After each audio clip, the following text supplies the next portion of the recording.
Hello, Internet. Welcome to this morning on my stream. So glad you're all here to see us play a game that I got recently from the Reproductive Rights TTRPG bundle. And it's called First, Dig Two Graves. I believe it's from a proverb. I was trying to find the source of the quote, but I think it's a proverb. That's, like if you want to seek revenge on someone, the first thing you have to do is dig two graves, because revenge is just ultimately destructive for both of you. Nice. And on that note, we're going to find out how destructive. So I'm here with my brother, Mike. Hello. And yeah, we're rivals, obviously, in real life, as well as in this game. So yeah, this is a new game for me. It uses the Caltrop core system, a variation of it, which is like a 1d4 dice pool system. So yeah, I'm gonna be learning it with you. Would you like to introduce yourself? I'm like less formal with you. Like with my guests, I'm like normally like, welcome, honored guests. Like, please introduce yourself. And I'm like, what do you want to say, Mike? What do you? Some guy. Just some guy. Yeah, we could say we're rivals in real. I don't know how rival we really are, but we'll hype it up for the Dig Two Graves. Yeah. Well, thanks the for real rival and really going. Thanks for hanging out with me this morning. Oh, do you have your coffee? Not yet, but okay. If you need a coffee break, I mean, I'm worried about you now. No, I'll be fine. Okay. I can't. I'll use the uncaffeinatedness to get into character. Okay, but seriously, go get your coffee. No, I will. All right. Well, I'm excited to be with you all this morning. Let's jump in. The game does have a really nice kind of setup for us to learn how to play it as we go. So first we're going to create the world that we're in together. And then we'll create the characters in that world. So the game recommends having something called a palette of ideas, things that we find appealing, like things that we're interested in having in this world, and then a null list, like things that are not appealing. So for me, I'll just come right out and say for the null list, I don't want anything like contemporary or like connected to like the real world. I want a little bit of escapism. But that's about it for me. Anything coming out right away for null for you? Not really, yeah, I agree that, just modern seems boring. And maybe, I guess, maybe not like cyberpunk. I'm not feeling any cyberpunk today. Okay. No cyberpunk. So, like, are you... like big robot man. Just today, though. Yeah, just today. Okay. So what is appealing, then? What kind of palette of ideas are we thinking about here? For setting, like, I'm pretty open, like, always, like, a medieval high fantasy is nice.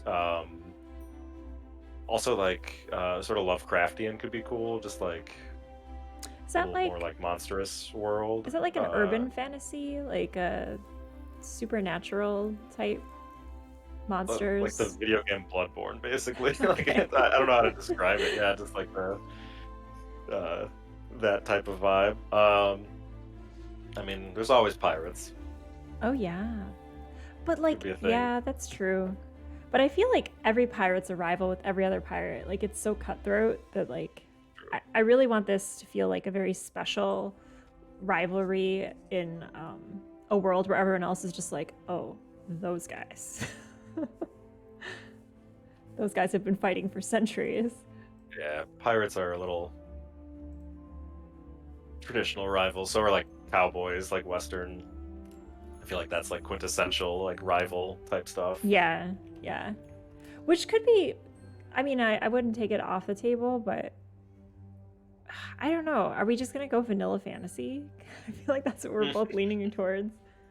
Well, it doesn't have to be like two like sheriffs or a sheriff and an outlaw. It could just be two rival like saloon owners. Oh my gosh. No, I love that. Okay, that's a very appealing thing for the palette. I love that. Because then it could be like all westerny flavored. Okay, I guess I have to change the music because I went with like Wizard Shop, Fantasy World. So let me change it. Not too bad. Okay. As long as it's not robots. There's no robots in the Old West. Good, good. Okay, hold on. Is there Western music? Let's see. Perfect. All right. Now we got the vibe going. So 2 rival saloon owners, eh? Okay. It's a traditional West. Are we looking at like buttes and sunsets, cactuses? I like that, yeah. I mean, total dusty town. Yeah, I feel like obviously the main street, our bars probably on opposite sides of the main street Yes. in a nice showdown fashion. Yes. How developed is the town, do you feel? Like is it like one of those little outpost towns, little watering hole type places, or is it the peak of Western technology? I don't know, I feel like it's a little funnier to be rivals over like a smaller town because you'd expect a town with like 2 saloons to be one of the more bustling ones, but maybe we're fighting for that. Awesome. Drive-through traffic or train-through traffic. Yeah, there's like one person that shows up a month and we're each like, no, mine. Yeah.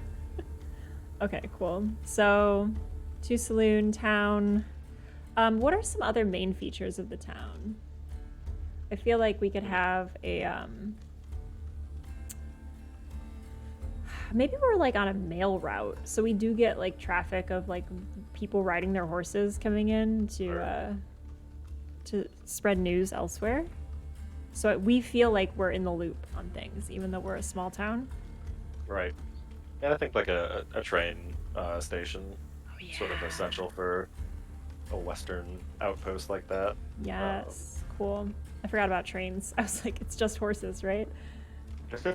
Hey, trains are the future. I mean, Hey, they should be. not but that's a whole cyberpunk other though. thought. Not cyberpunk trains. All right, 2 saloon town.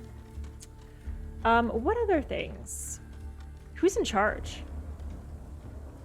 I guess like small towns still have like little mayors, I think so. but like the sheriff sort of, runs the show. But there's probably some like small mayor running around or something. Okay. So there's like a big shot mayor, sheriff. I'm picturing like a Dr. Quinn medicine woman type, like the local doctor. Yeah, Do you remember that show? I like vaguely. Uh, Definitely the title stuck with me throughout the years. It's a very definitive title. I feel like my first crush was in that show. There was like a guy with like, he was like a frontiersman. He was like all rugged and stuff, and I was like, I don't know, 4, and I was like, oh, I like him. So he'll be there, obviously. That guy. That guy. Okay. Cool. Maybe like the local entrepreneur, like the inventor type, who's like coming up with wild stuff.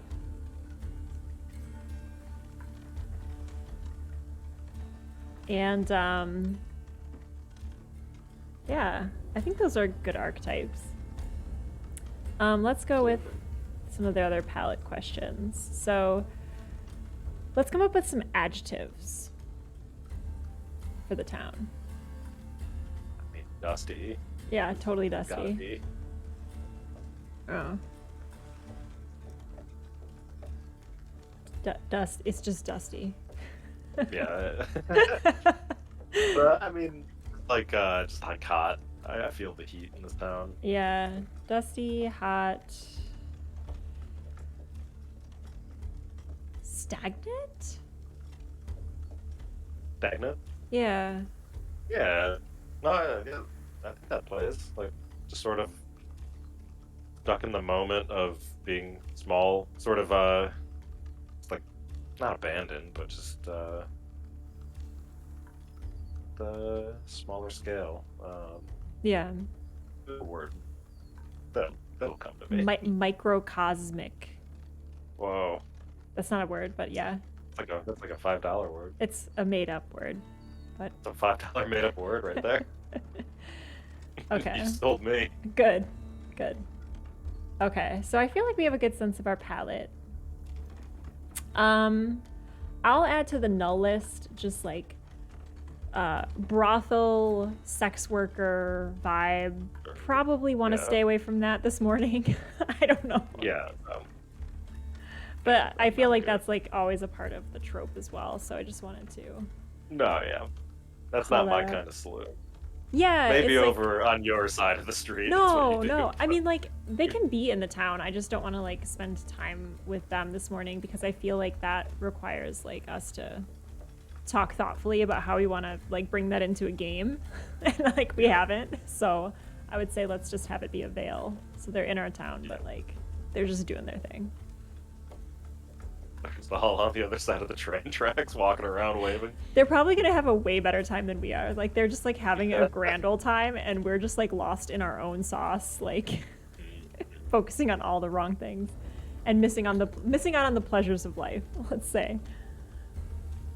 I mean, that could be a inspiration for the character too. Is like they're so disconnected from things that are functioning in the town, that like they're so caught up in their own hatred of each other. I like that. Okay. Cool. So now we'll create our characters. Good transition. So to build your character, grab a fresh note card or talk and write your character's name. Choose 3 features, 3 mirrors. So a feature is a bucket phrase. It can be 3 things. It can be a trait, unfortunate word choice, but trump, or tie. Trait, trump, or tie. So a trait is a short description of your character, something they would be known for. So like their strength, their guile, their uncanny aim, their reputation, their ability to make a grand entrance. So choose a trait to fashion. This will be able to add a D4 to your rolls, so it could be something applicable in a future flashback or fight. The trump is something your character can bring to bear when the tide's against you. So it's like your trump card, your old shotgun, your sword, your spell, your blackmail. These can also be deployed to snatch victory away from defeat. And then a tie is a connection that you can leverage when you can't accomplish your goal alone.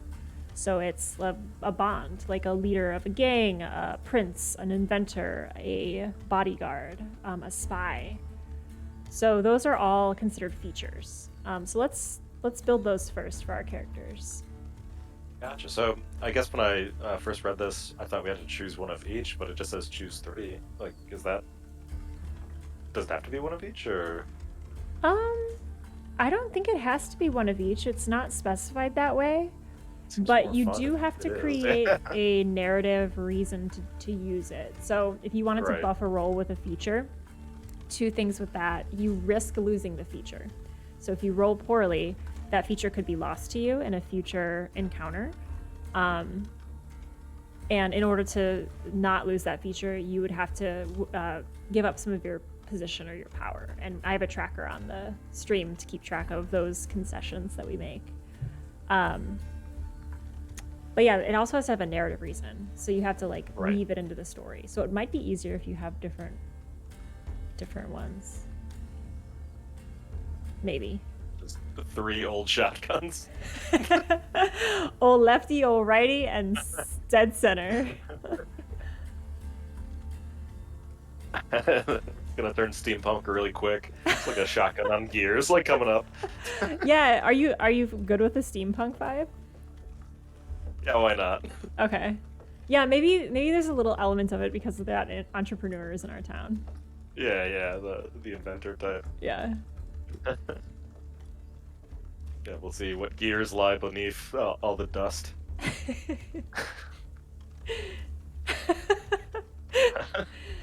Just gonna turn it. Yeah, I've never seen Westworld, but I'm assuming we're just pitching Westworld at this point. I think we It's gonna are. Yeah, actually, turn into robots at that's the what I end. was thinking of when I said this the brothel, because brothel workers were such a prominent part of Westworld. So I was like going through all the tropes in my head. You haven't seen Westworld? Nah, What are you doing? I don't know. Too much TV. We gotta stop making it. I gotta catch up somehow. Yeah, I haven't kept up with it, but I was impressed with it at the beginning. Okay. So what's your character's tie bond? Who are you connected with? Oh, my tie. We're going with tie first. Yeah. I was mulling over my trait. Oh, we can go in order. That makes more sense. What's your trait? Yeah, I can only think of one thing at a time. I was thinking my trait. I think my character would have some pretty decent dexterity, mainly from sliding glasses and pints and other paraphernalia down the bar, and I'm like really good at just like making sure it like goes exactly where I want it to stop, just like rounding a corner, stuff like that. So Nice. it's a little bit more dexterous with, just like throwing things, I guess we could sort of say. Nice. I like that. Mainly based on like booze bottles and such. I'll go with my trait. It would be more I'm picturing like a Mr. Peanut Butter type from BoJack Horseman, like very like oblivious but like super happy about everything. Maybe, I don't know. That might be a bad rival. That might be a really annoying rival. Maybe not. Pretty good rival on BoJack, so maybe that'll transition over nice. But like I kind of wanted to be cool too. I wanted to have like a cool one-liner, and I feel like, hey, how's it going? It's like not a really good one-liner. I think you got it in one, honestly. Okay, scratch that. I don't like it. Man. So my character could be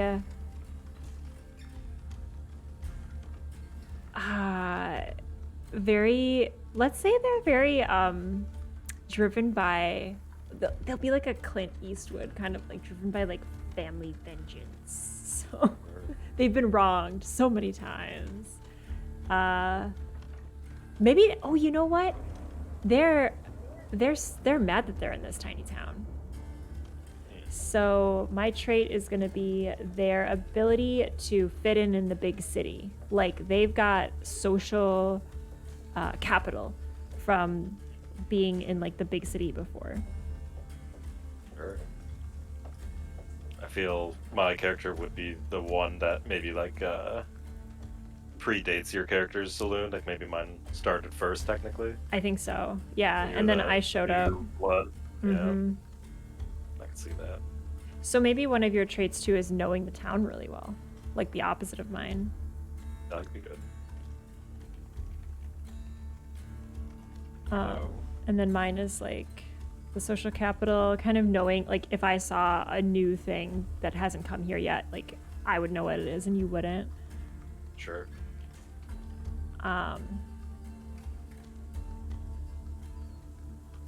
Description of my character, something they'd be known by. I would say my character is very arrogant as well. I'm going the opposite of Mr. Peanut Butter now. I'm just gonna make an asshole. Nice. Yeah, very arrogant about their own abilities, whether that's like something that they really feel or that's something that they just show to the world. Unclear. But they definitely talk a big talk.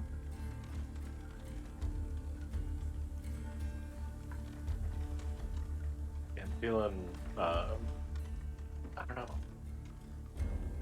I just can't stop thinking about the original Red Dead Revolver, not even Redemption, like the arcade one. And I keep thinking about the character Jack Swift, and I just want to sort of borrow a little bit of that, of just like the charming British gentleman with like the little derby cap. Yeah. Set up shop, and now someone else is trying to steal his business. Wait, you're like a British gentleman that's like original to the town. I've been in the town for a while. I came over to the colonies, worked my way over west for the gold rush, and I'm so confused about the historical timeline of this town. You're like Just And then robots show up. you're making it an anachronistic town. Like that's not okay. Hey, says who? My rival? Says history. Says this is just like basic history. So no British people ever came to America, ever since the colony started. Right. Obviously. I'm keeping the derby cap. Okay. Is that a trait of yours? Is that you have a derby cap and everyone else has a cowboy hat? I'm not gonna burn a trade on a derby cap unless Well, it what? has like a gun in it. What if it's like charm based? For sure. Like it could be like a charisma thing. How many traits do we get though? Oh, I was doing 3 for each, but it's just 3. Yeah. Shoot. Okay. Oh, yeah. Wow. Yep. That's what was happening there. Oh yeah, I was like, this is getting a little much. Yeah, well, that's what happens when a GM tries to play a rules light game. I'm like, let's just do all of it. Just one thing. Done. But I do have my actual trump. It's funny as a gun in the cap is. I just want to have a big stick of dynamite ready to go. Probably like a flint and steel too to light it, but Nice. I like that. Okay. See, you're upping the ante here. In that case, just close down shop. We got no trouble. Won't have to use the old stick of dynamite. I think I'm gonna keep my 2 traits because I like both of them, the social capital and the arrogance. So I'll do a tie later. But my trump card will be, man, how do I counter dynamite? Oh, I have a recipe for undetectable poison that I can put in liquids like beer. Oh no.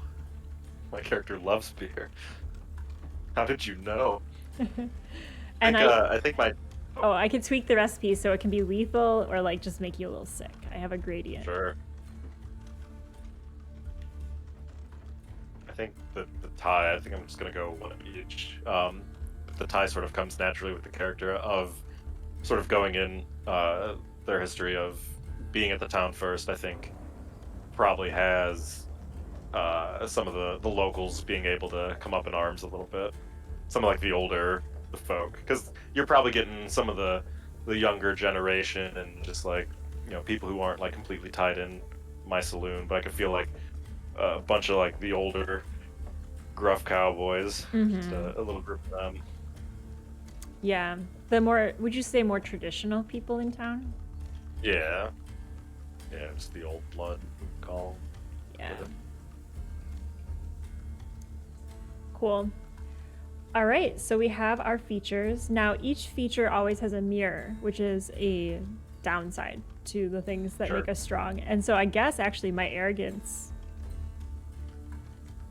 that's kind of a mirror, but we'll see. I might keep it where it is. So it says, choose your mirrors. The road to vengeance is rocky. No plan survives contact with the enemy. You have all of these at your disposal, but your journey to the final confrontation with your rival is lit by the fires of these bridges burning. If you do not take care, the mirror of your strengths will come to light, and your rival gains an opportunity to take advantage of them. So we choose a secret, we choose a shadow, and we choose a scourge. I think we choose one of each. Let's see. Yes, 3 mirrors. So a secret is something about your character's nature or history that your rival can use against you. A shadow is a weakness, a drawback, a cost, a flaw. Perhaps a flaw to your trump card, or just a flaw of your own. Your rival could use that to wreak ruin upon you. And choose a scourge, an enemy, a fractured relationship, or an emotional Achilles heel, which will afford your rival an opportunity. Interesting. Do we still talk these out loud? These are. So if we were like not streaming this, I'd say probably keep them close to the chest. But let's. It also says you can share or not share. So I think because it's a stream, let's share just so that folks can like, you know, be in on the inner workings. Right. I think I am going to move my arrogance to be a shadow. Oh, that checks out. Though I think it's a very important feature of myself. Of course, you would think that. I like how we're both trying to be British, even though we said we were in the Old West. I'm like becoming two British saloon owners. I'm becoming Professor Snape. Oh man. Oh, maybe I'll make a tie then. So my tie is to how about like the Dr. Quinn medicine woman, the doctor, Sure. we're sweethearts. And she helps me out. Okay. She's patching me up if I'm hurt. Nice. That's good. I will call her Dr. Quinn. Keeps it easy. Yeah. I think my Scourge, because even though I'm tied in with from the old blood in town, I think the Scourge will be me and the sheriff probably have like a little bit of a fractured relationship. Maybe he got a little overserved one night, caused a ruckus, and was sort of throwing around the weight of being the sheriff, and I still kicked him out of the saloon, and he's always held that against me or something. I like that. I like that. That's cool.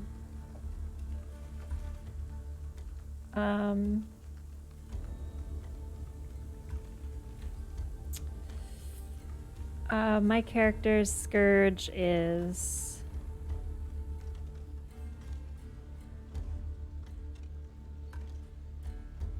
emotional Achilles heel.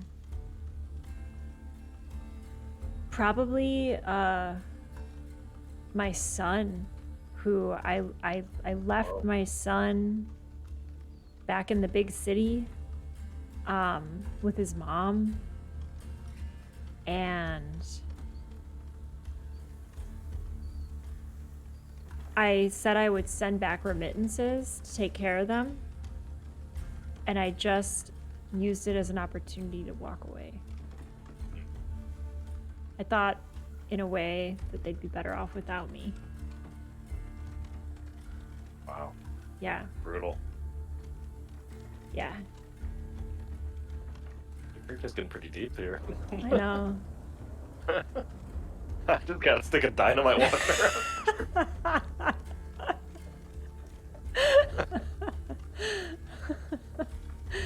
Oh God. I'm trying to think of a shadow to a stick of dynamite. I could do I could roll a d12 when I go to light it, and like if I roll a 1, maybe it is a dud. I don't know. Probably more than just a 1. If it's a real shadow, probably more chances.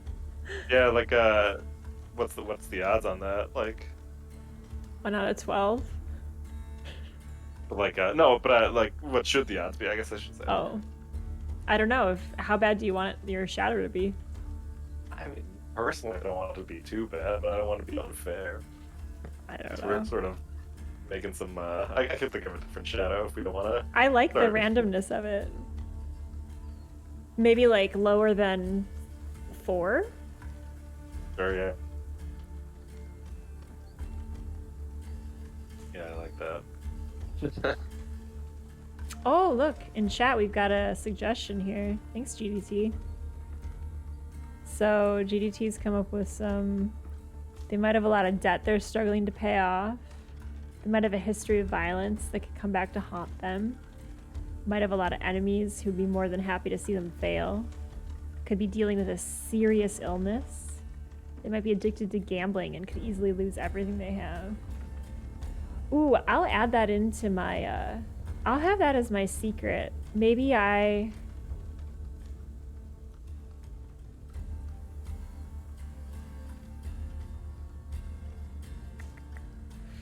want to build that into why I left my son.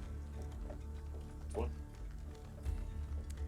So The maybe, gambling addiction? yeah, maybe there's debt, and maybe that's what's motivating me to succeed in the saloon, right? Oh, for sure. So yeah, my secret is I'm in debt, and I'm struggling to pay it. And that's why I thought they'd be better off without me, because I'm just dragging them down, I'm gonna put them in danger. I don't have anything to offer them. Probably from their perspective, they're like, what the heck? Where's this guy? No, I like that. Yeah, I think secret-wise for me, yeah, I feel like why would my character set up a I keep thinking he's British. Maybe it shouldn't be. Maybe it's a little easier if he's not British. But always Isn't it has the always? nice little dirty. Yeah. But I think my character. Hmm. I want to try to tie in something with like the gold rush. Um. mm,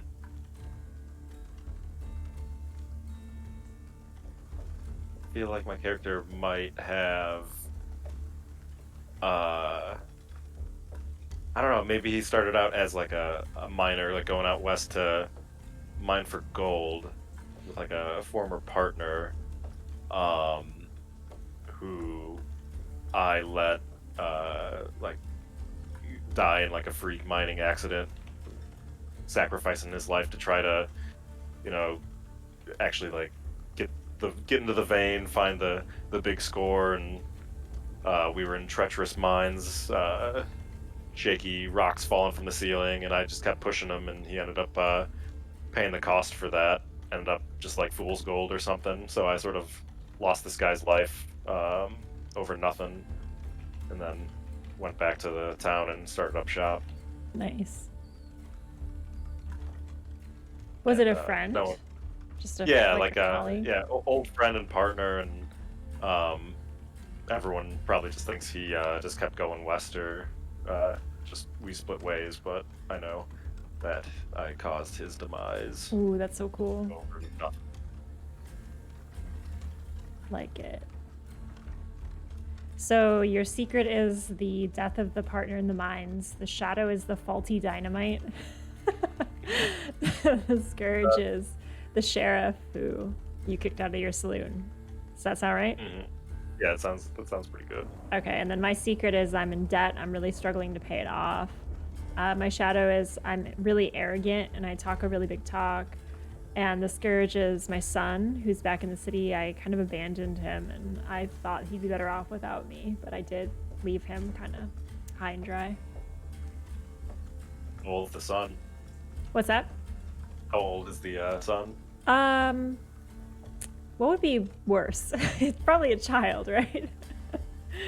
Like a young adolescent, Yeah. teenager. I feel like that's good vengeance age. Yeah. Oh, yeah. He's gonna become my next rival. Yeah, he's a teenager.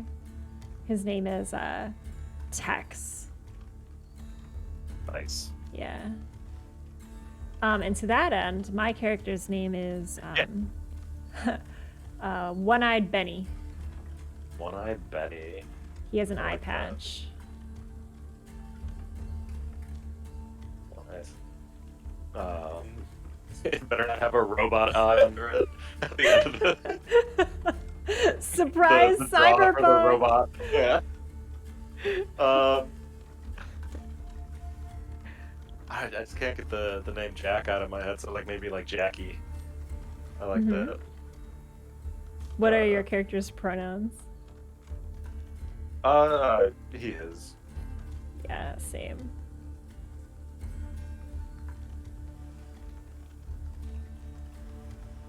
Cool. Okay. And I guess he's not British, but my partner was. And oh my god, is it his hat? Did you take his hat with Yeah. you? Oh, yeah. 100%. Oh That's my his hat. god, you took his hat with you. That's all that's left of him. he like found out like something like the hat like flipped up. Yeah, there's like that's just that slow motion scene of this little derby hat like floating through the mines, and there's just all of this like fool's gold, like the sparkles of it, as like it's like flipping around on a dark background, and it just lands on your head and you tip it. Love it.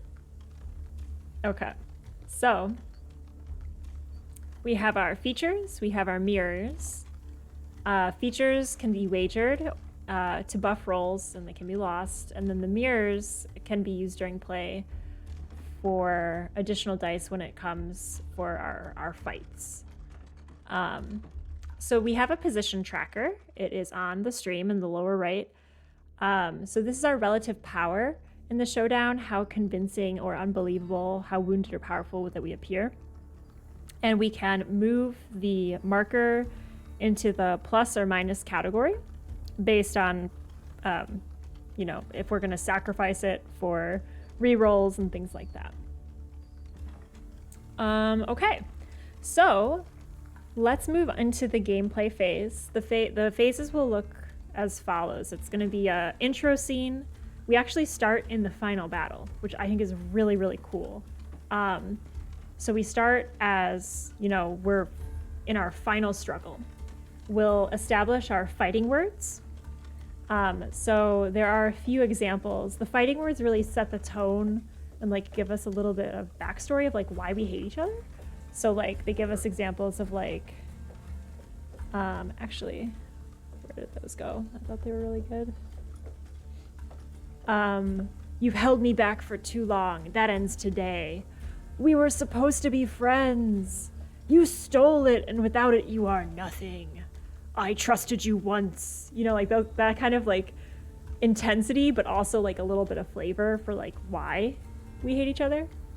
So we'll do the fighting words, and then we'll do a roll to see who's going... Oh, actually, we'll do a roll to see who's going to get to set the fighting words, and then who will do the first flashback.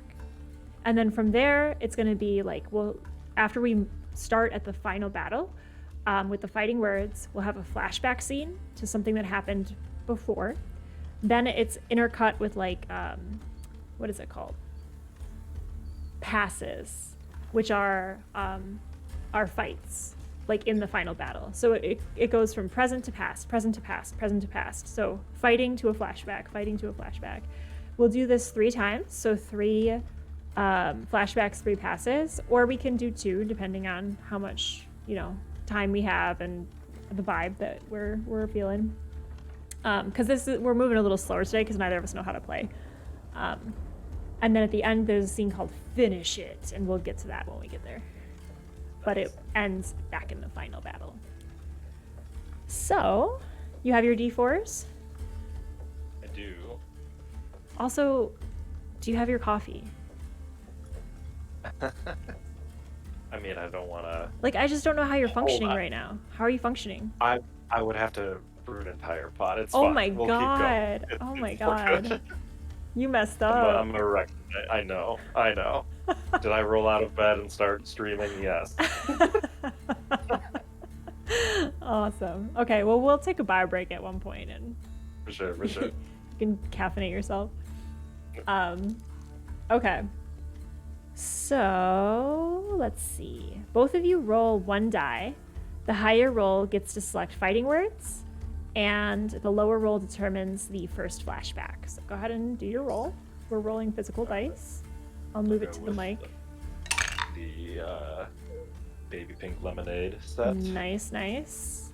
I rolled this blue thing. Nice. Fell off the table into my lap. Let's try that over here. A 2. I got a 4. Nice. So you will have the honor of doing the first flashback. So I'm going to explain that first so that we can go from fighting words right into it. So the first flashback and all subsequent flashbacks will be a scene that explores and defines the nature of this memory. So it's very cinematic, right? We're gonna be anime style, kaiju, locked in a move, and then we'll go back to this flashback scene. So you'll describe the scene. And then we'll play it through. So we can do a little bit of, in-character conversation as though it's a D&D session. We can go into the scene a little bit, or we can keep it high level, whatever you're feeling. But let's see. Let me pull up the... At the end, okay, so here's the mechanical thing. So we'll have the role play scene for the flashback. Before each flashback, we will determine the nature of it and like what feature will be up for grabs. So each flashback scene offers us the ability to gain another feature. We'll determine that up front, and then at the end of the flashback scene, there will be a roll with our dice pool, and whoever wins that roll decides the outcome of the flashback that we've described. So if there's a conflict, the winner will decide how that conflict is resolved. And then you also gain that feature. So it's like there's a feature up for grabs for each flashback. And that allows you buffs for future rolls. All right, so that will be yours to craft. And mine will be the fighting words. So, oh, I forgot one critical detail. Where are we having this final battle for our first scene? I mean, there's always the classic, showdown, main street, strip of land, or we could be on the rooftops, because I feel like all these buildings have sort of those flat roofs for, or it could be at one of our bars, or on the train. Oh, a train! I don't know if it's a moving train or if it's the train at the station. Moving train! On top of the moving train? Yes! Okay. Absolutely! Okay, yes. Moving train. Awesome. Okay. We're on top of a moving train. One-Eyed Benny and Jackie. Jackie or Jack? Jackie. Jackie. All right. So, I think we can just get into it. Let me make sure. It is playing the game, lower roll, blah, blah, blah, blah. Okay. Yeah, I think we're good to just set the scene with the first thing. Let me just make sure. There's a game flow cheat sheet in here.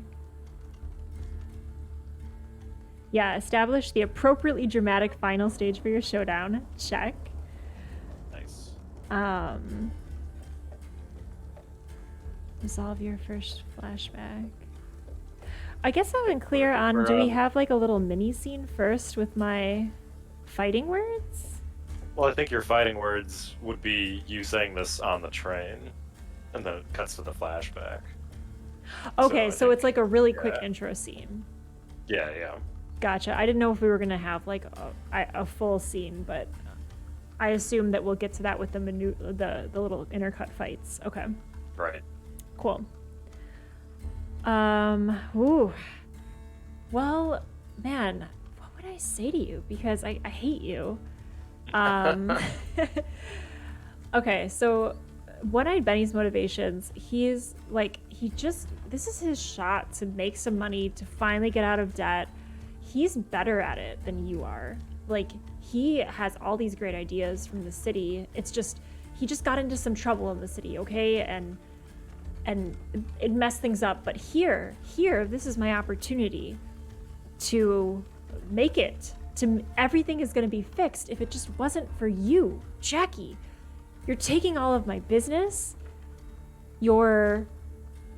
Everything I try to do, you just actively ruin it. Like, every single initiative I have, you're right there messing it up. What are my fighting words to you? Okay, so I'm on top of the train. One-Eyed Benny, he's got like a gray duster on, like one of those big duster coats. He's got his eye patch probably over this eye.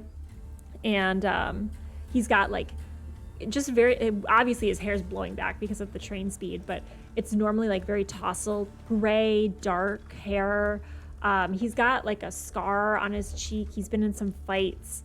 A little grizzled, 5 o'clock shadow, big boots, like I'm thinking like Butcher from The Boys, like just comically large and like unzipped for some reason, but like they stay on. And he's got a pistol in his holster. and he's got a wide stance to balance.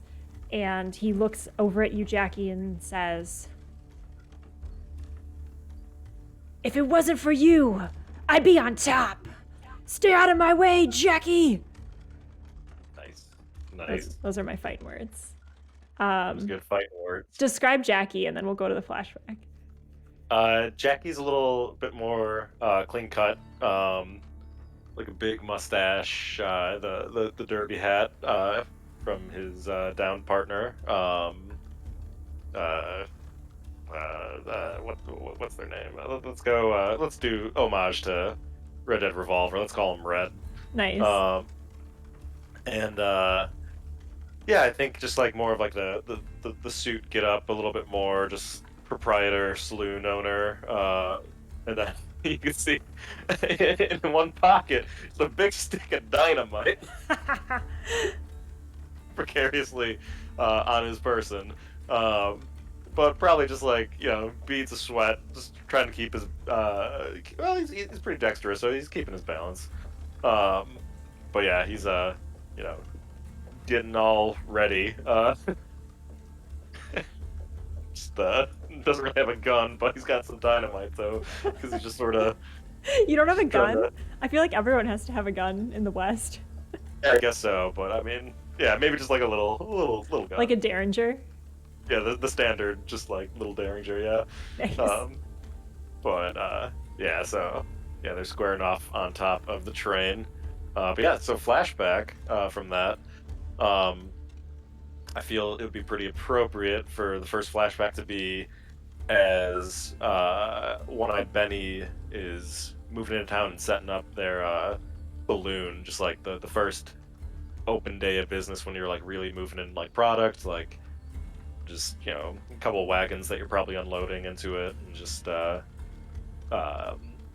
Jackie seeing sort of the hubbub of like what's going on really, and who's taking over the old abandoned storefront on the other side of town. I guess, how detailed do we get with this flashback before we start?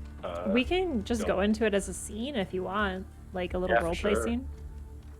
Yeah, I mean, I know we have to eventually gamble some of our features, right? Yeah, so whenever we're done with the scene, however we want it to look when we're done with it, like if we feel like it's resolved itself, or actually when there's a cliffhanger, because I feel like the winner gets to resolve it. So we get to a point of unresolution, and then we'll be like, all right, I think it's time for the roll. Gotcha.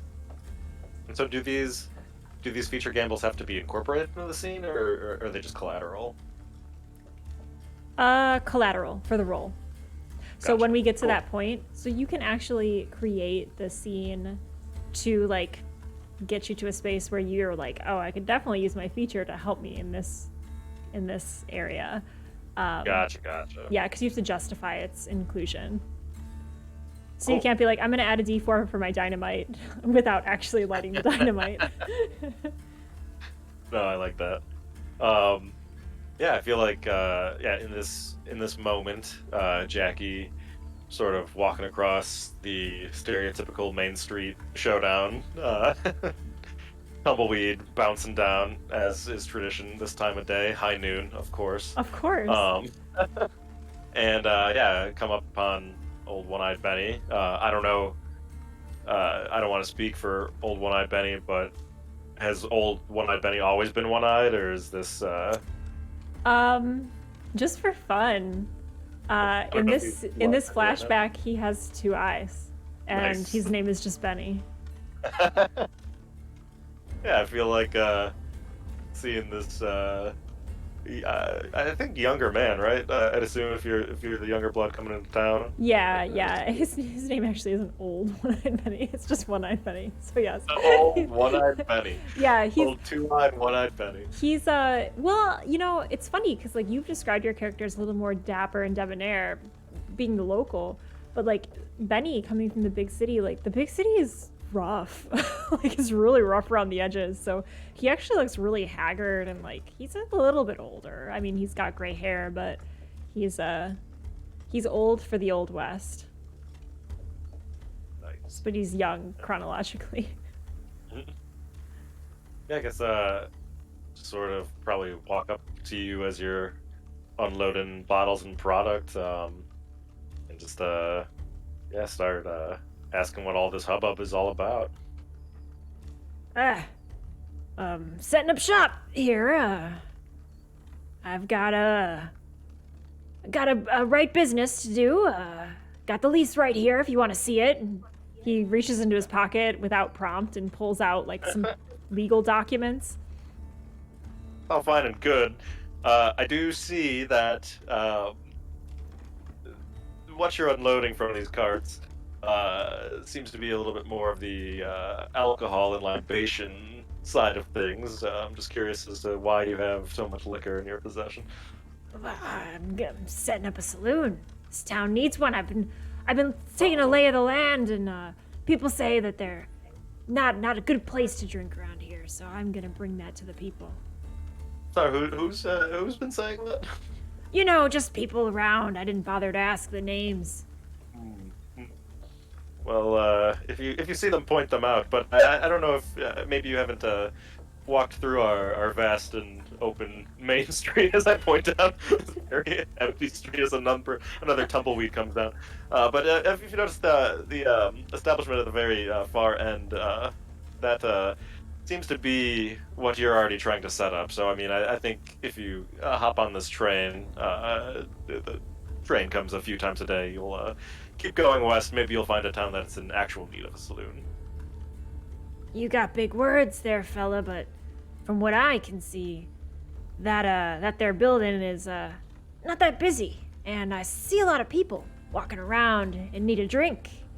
So I take your meaning that you're the owner of that there saloon. He uses like really big, exaggerated air quotes.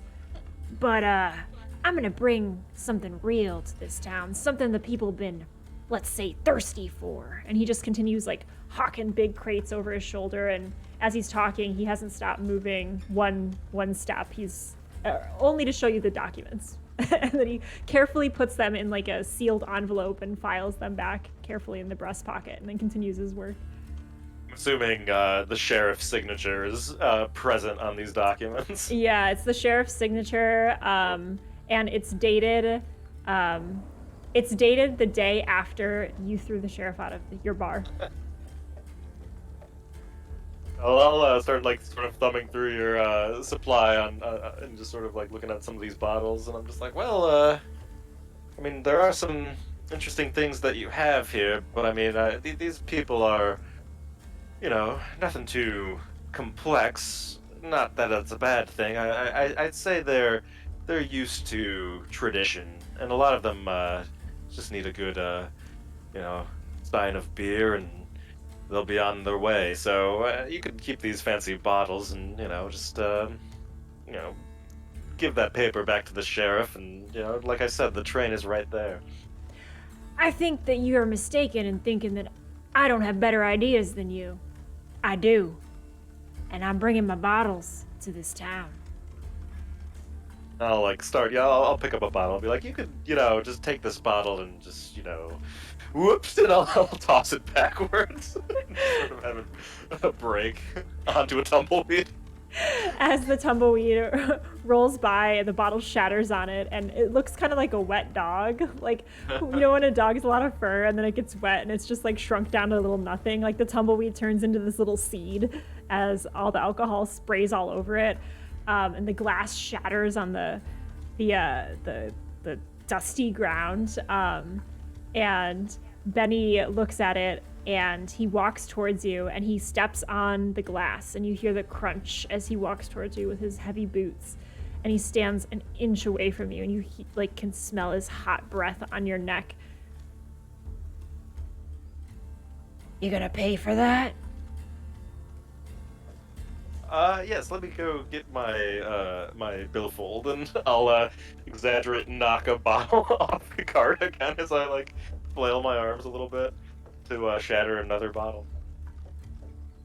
He, I think at this point he would assume that you're doing it on purpose. I don't think he would even pause to wonder. And he will you see him kind of like tense, and he's considering if he should go for violence here or be the bigger man. And I think that might be a good spot for a dice roll to see like for sure. how this resolves. Are you feeling good about the resolution of, or how we built it so far? Yeah. I think it's a good setup. So now do we both put a feature on the line? I think so. Okay, so this is our first dice roll. So let's see. So we always have at least 1d4 because we have a natural ability to do things. Mm-hmm. And then we can buff the pool by offering up a feature. But we'd have to weave it into the narrative here a little bit to make it useful. Right. So from me,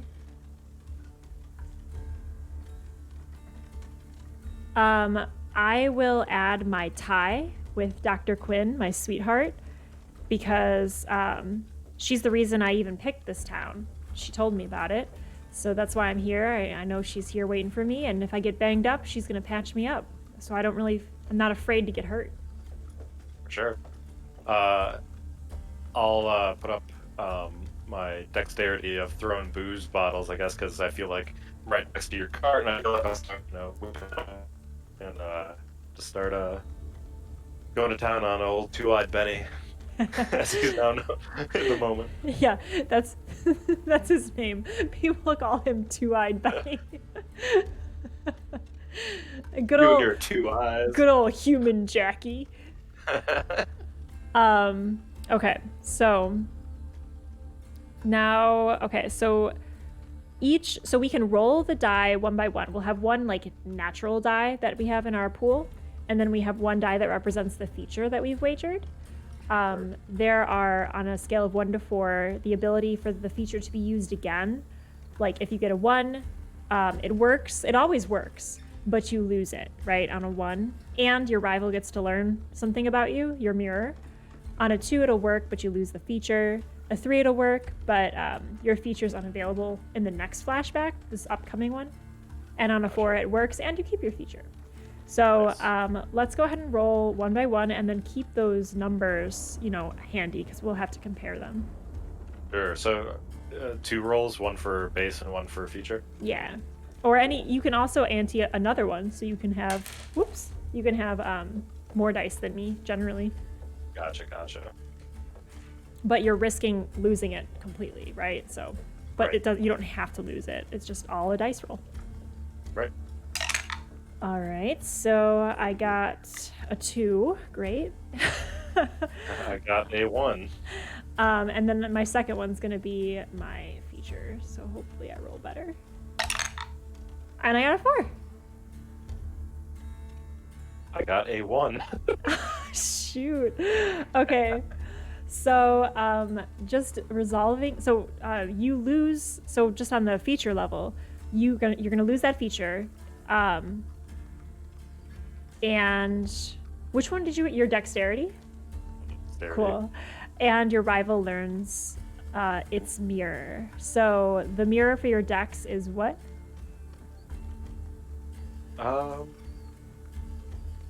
So does that mean like you learn like a feature that's based off of like the mirror? I think it's just the order that they go in. So if you have a trait, you'll learn a secret.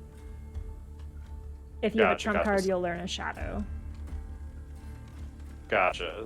So like should the secret have been designed sort of based off the trait, or because my secret is, but I wouldn't worry about it.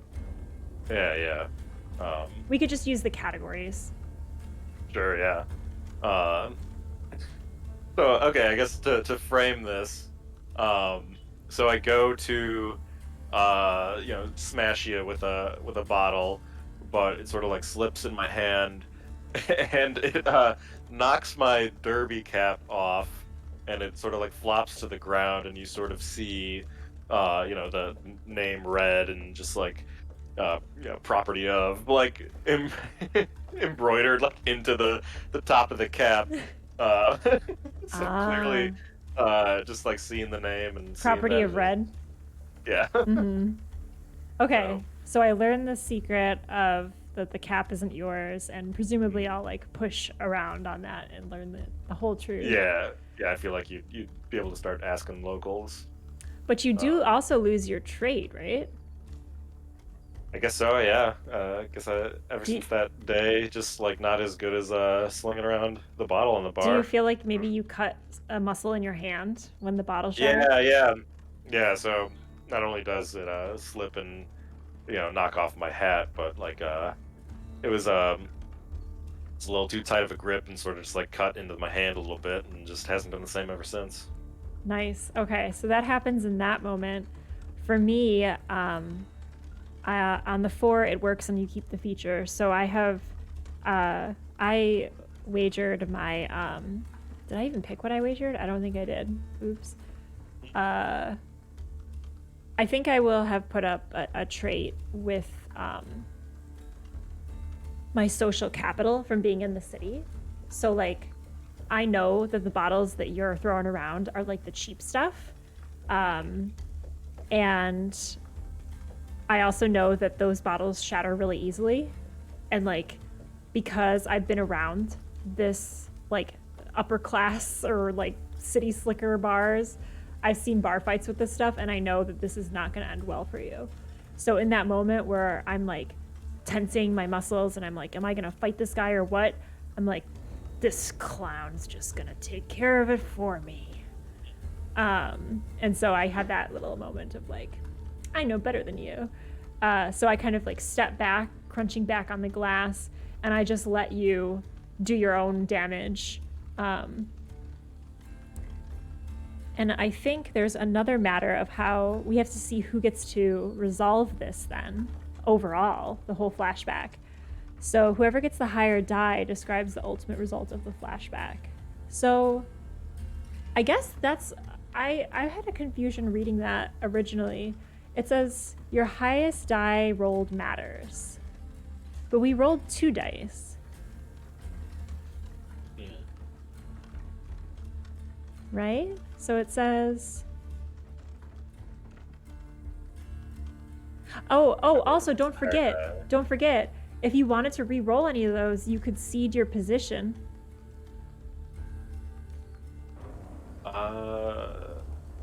My position, sorry. Your position is that little tracker in the booklet. Gotcha. So that will probably come to bite you in the butt for fighting. Right. Yeah, I'll keep that in mind for going forward. Yeah, so if you ever get a butt dice roll, you can cede position on it. But I'm confused. So, like, we have to decide who got the higher overall, who's going to resolve this scene. But are we comparing apples to apples? Like, it says, when ready, rivals roll 1 die plus an additional die for any feature they're willing to risk. The winner gains the options to take any feature that was up for grabs in the scene.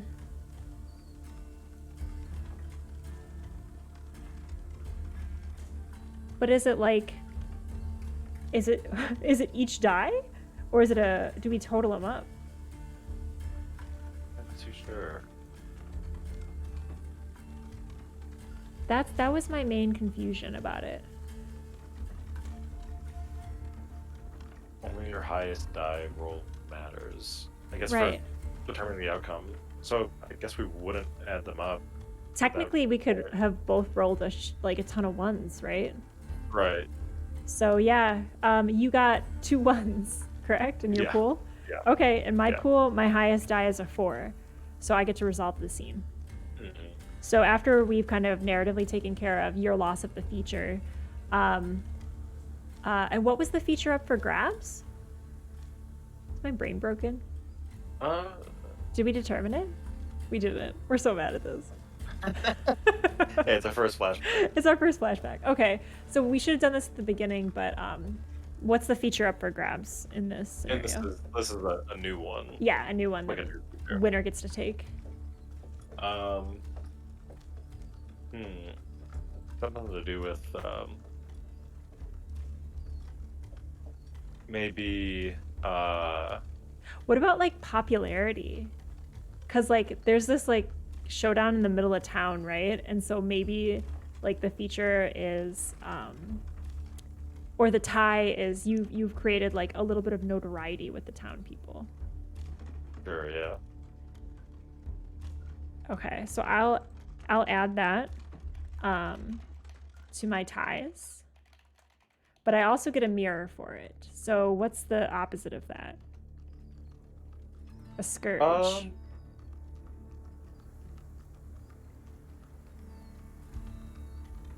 I feel like the opposite of getting that notoriety is that like I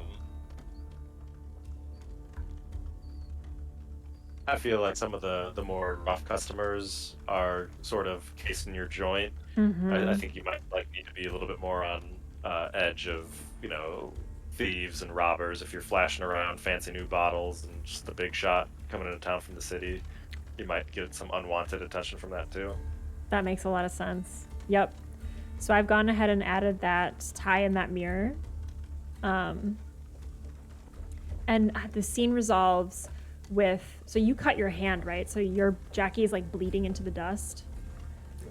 And what did you say anything before you like picked up the bottle? I guess I could have said like, yeah, maybe you should come down with a drink of your own or something, and then just totally messed everything up. Awesome. And so as you're bleeding into the dust, Benny is he continues like, he's pausing to watch this, and then he has a little smirk and he's like, "Heh, small town, huh? Small town attitude, small town intellect, small town everything. This is gonna be a big town saloon." And he picks up another box and puts it on his shoulder and begins to continue to like unload stuff. And then I don't think they have like checks like at a restaurant where they're like, here's the check. Like, I don't think that that's a thing, but whatever the equivalent of that is, like he like gives you like maybe he like flips a, I don't know, empty tin or something your way. Like he just kind of like tosses it into the dirt by your feet and he's like, you can have the tip there for what you smashed. So arrogant. Oh my goodness. And that's the resolution to the first meeting scene. Nice. Awesome. So as that flashback resolves, we'll cut back to, I think we do a pass now. Let me see. Yeah, because we're back on the train. Yes. Oh my God, I love the moving train so much. So good. Okay. Yes, resolve your first flashback. So you deleted your trait, correct? Yeah. Okay. So now we resolve our first pass, which is a fight. We're back on the moving train. So to do that, this is more mechanical, I believe. Let's see. So you'll take 1 die plus an additional die for any feature that no longer has a tag assigned to it, which I think means a feature that you still have active, that you haven't gotten nerfed from wagering it, and use them to make maneuvers. The rival who lost in the last flashback makes the first move. Congratulations. So for this fight scene, we'll narrate it a bit too, but resolving a pass is the battle is raging. The flashbacks are shadow play, memories which flash through your minds as the final showdown draws on. Between flashbacks, build the fiction of the engagement. What does it look like? How is the battlefield changing? So you have an opportunity to make maneuvers. You'll get 1 maneuver die after every flashback. So go ahead and add a maneuver die for your completion of a flashback.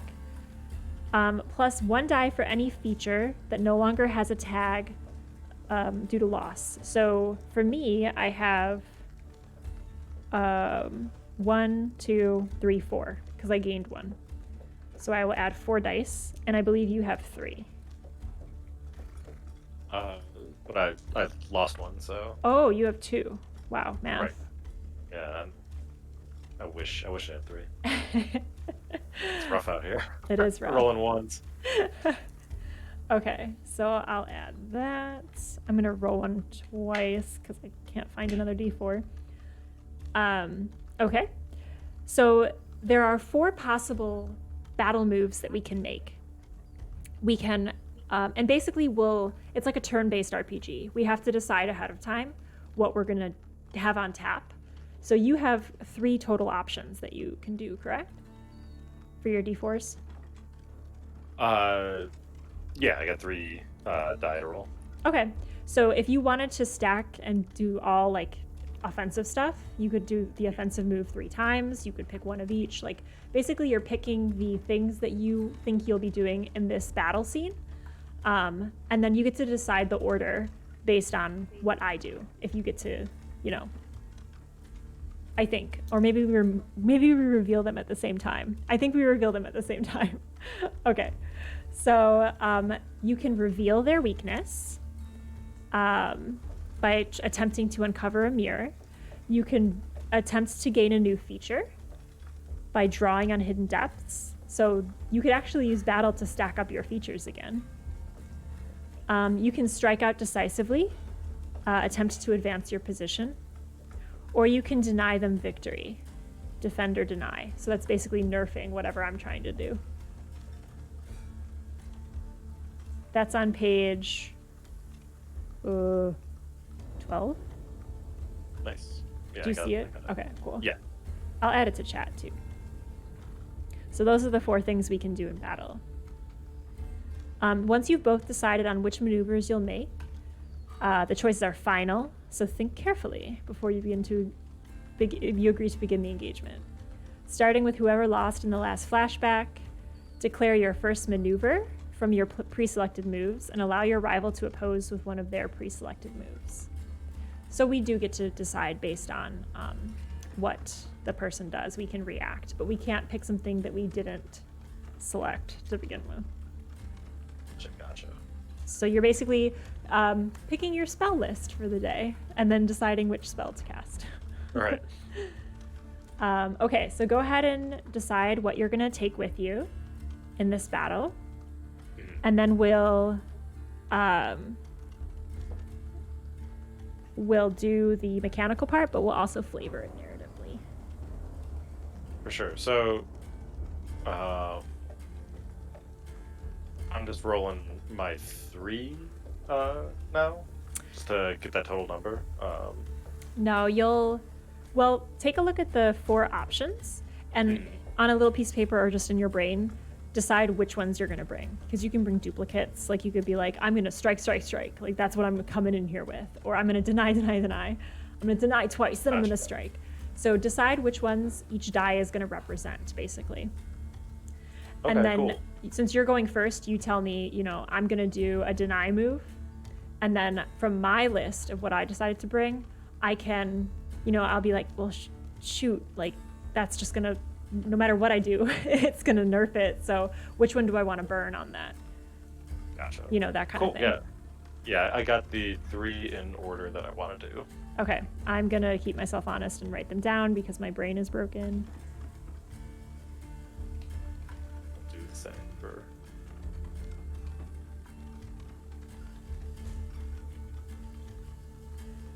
Okay, I have mine. So Cool. Go ahead and let me know which one you're picking.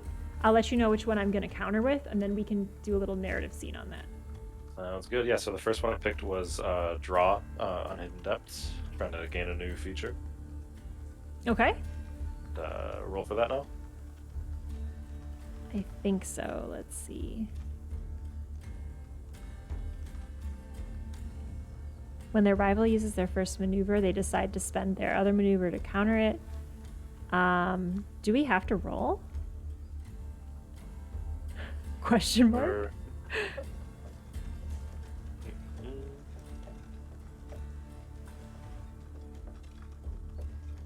Question mark?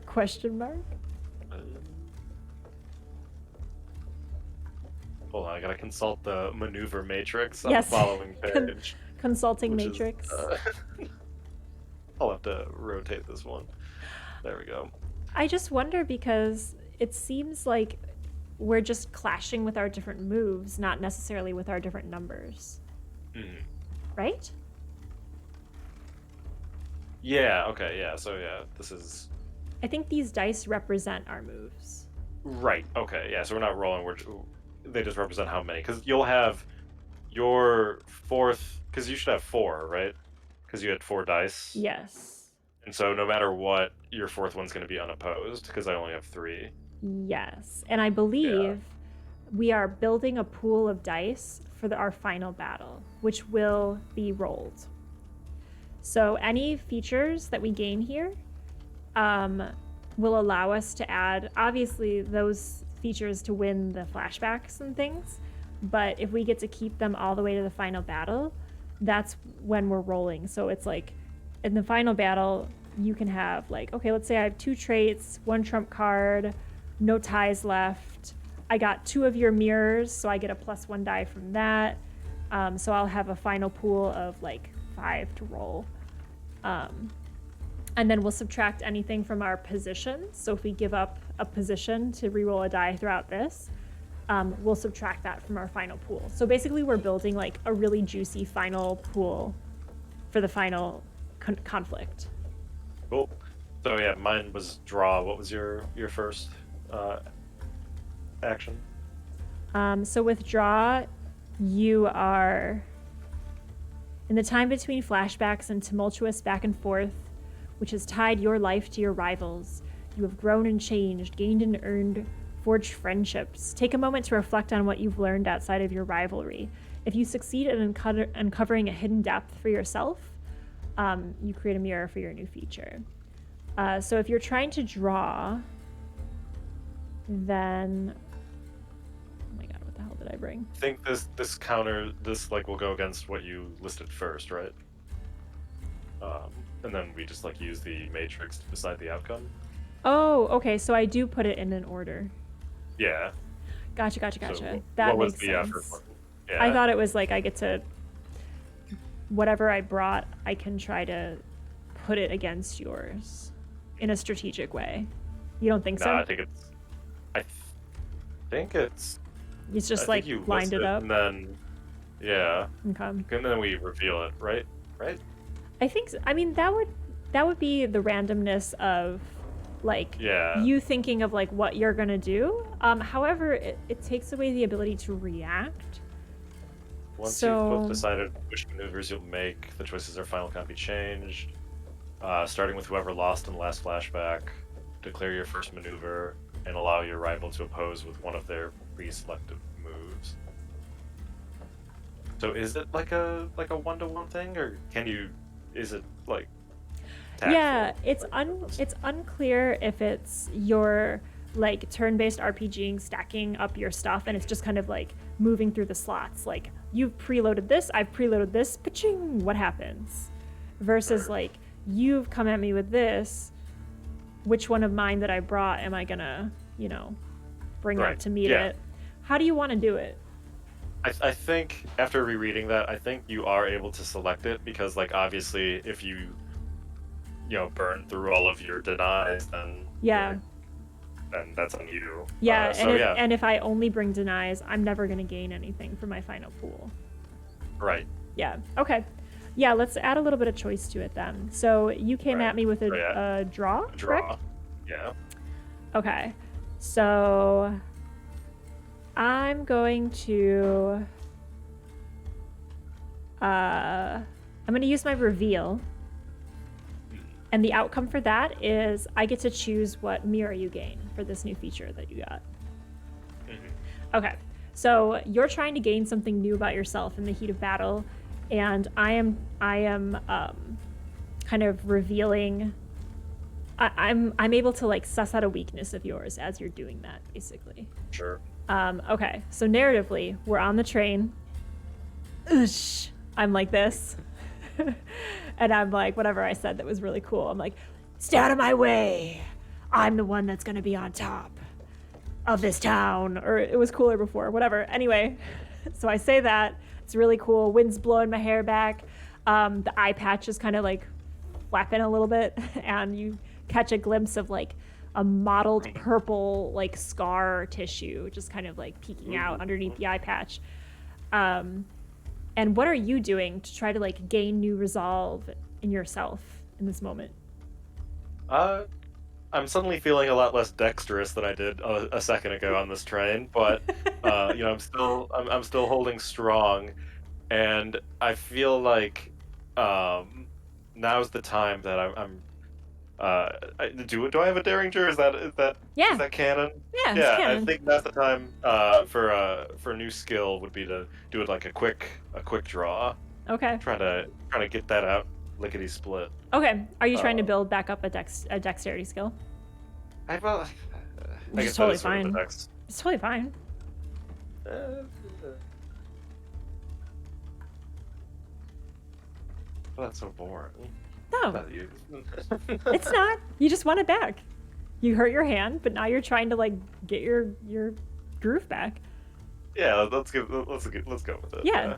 One of the rules of improv is make easy choices. I think it makes a lot of sense. Okay, so that's what you're doing, and the mirror to that. So go ahead and add Dex to your traits. Every time you add a feature, you have to add its mirror. So the mirror is every time you make a fast move, you get a little bit of vertigo.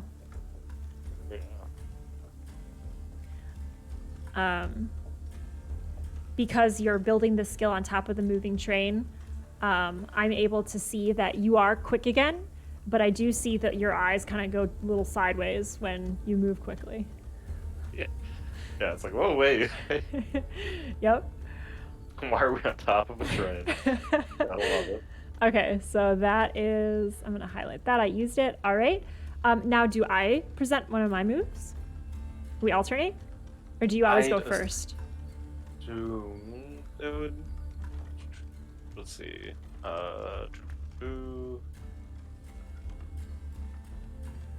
Oh, and I should change the music for our train battle. Hold on, let me get something good.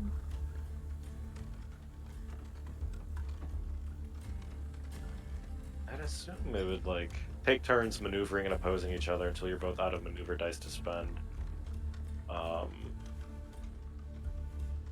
So assuming take turns means that each person will sort of lead Okay, and alternate. That's how I sort of read that. sounds good.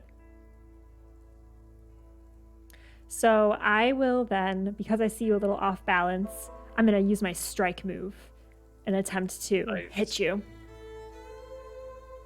What should I do here? Got two options. I am gonna spend my strike back, which results in our positions not changing. And so Ooh. you go for a. How do you try to attack me? Yeah, so I see you're a little off balance, and I'm going to say, the people in the town love me now. My saloon is the one they go to. And I'm going to try to do like a leg kick out from under you. Like I'm going to drop down like a superhero move whoosh, and just try to do a leg sweep to like kick your leg out from under you to like further knock you off balance. And I guess to sort of counter that with my own strike that sort of stalemates us, I'll, with my new reclaimed dexterity, go down and sort of like catch your leg before it knocks me under. So Awesome. Sort of get locked up all together. Awesome. So we're in this like very classical Greek pose where like my body is like I got my legs stretched out and I'm kind of low and I'm like whoosh, and you have caught me and you're kind of in like a triangle, right? Like your torso's leaning down to stop me. We're all and I feel like our eyes are like locked. Awesome. Okay, your move. I think the only option left I have is to reveal. Okay. Over a mirror. So you're trying to give me a mirror, or see one of my mirrors? Yeah. So reveal their weakness. Try to uncover one of your weaknesses. I'm gonna deny it.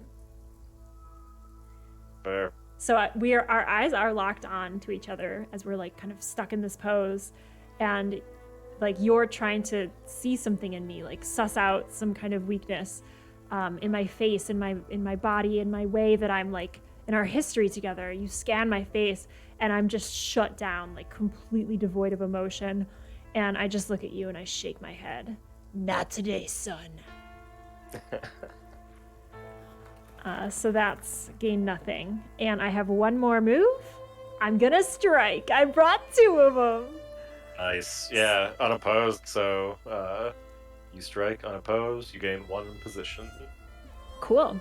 So Nicely done. yeah, I'll narrate that as because we're like locked forward, or it like kind of like my leg is caught. I think I still have my arms because I'd be like kind of holding myself up on the bottom of the train for this move. And so I'm going to shift my weight forward and bring my arm up and over and just sock you right in the face. Boosh.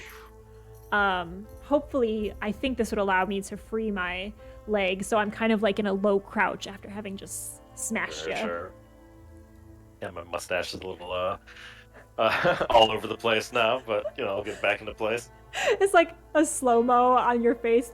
Like the mustache is like, woo. The hat wobbling. Oh my god, it's so good. Okay, so that gives me a +1 position, correct? Yes. All right, let me change that in OBS. But yeah, so that ends our pass, I believe. Yeah, that's all of our slots. So yeah, moving on to the next step. Next step would be flashback. Flashback, yeah. So I feel like the force of the blow just like knocks you into another time and place in your memory. And this is like a great place for a bio break because I really am concerned that you have not had caffeine. So oh, for sure. Yeah. let's take a bio break. Thanks for hanging out, chat. Yeah, actually, before we go to break, like, what's our one-liner outro as we go into this flashback as I punch you?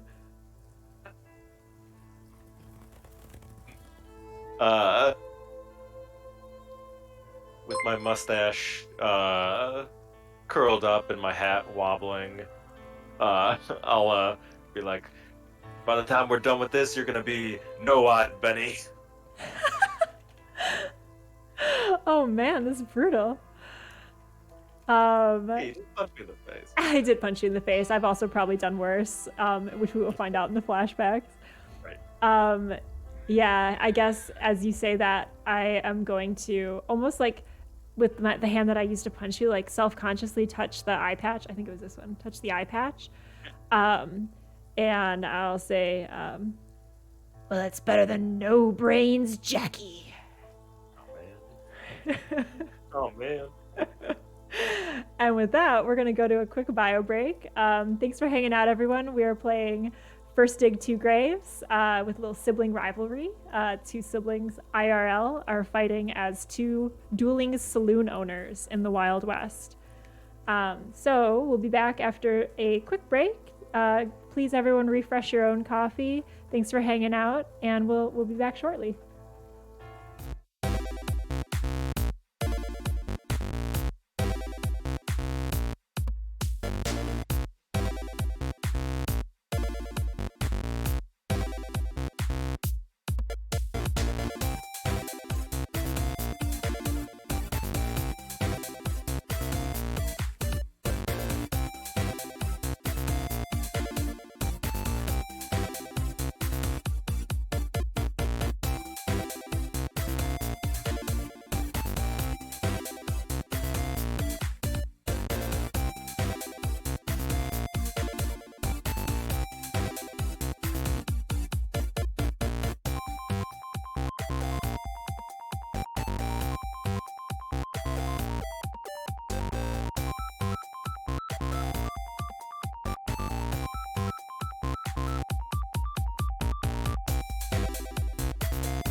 Hello, everyone. We're back with more Sibling Rivalry. First dig two graves. I'm here with my real life brother, Mike, and we are playing Rivals in a Western saloon town. We are Rivals saloon owners. I am playing One-Eyed Benny. And I'm Jackie, wearing a derby cap that I might have stole off of my dead partner. And I, so far in the flashbacks, have had two eyes, so we'll find out why I lost one, hopefully, in this flashback. Maybe. We'll see. But so we've just gone through one round of gameplay. We are going in for our second flashback. I am leading this flashback, so we'll go into the narrative of it.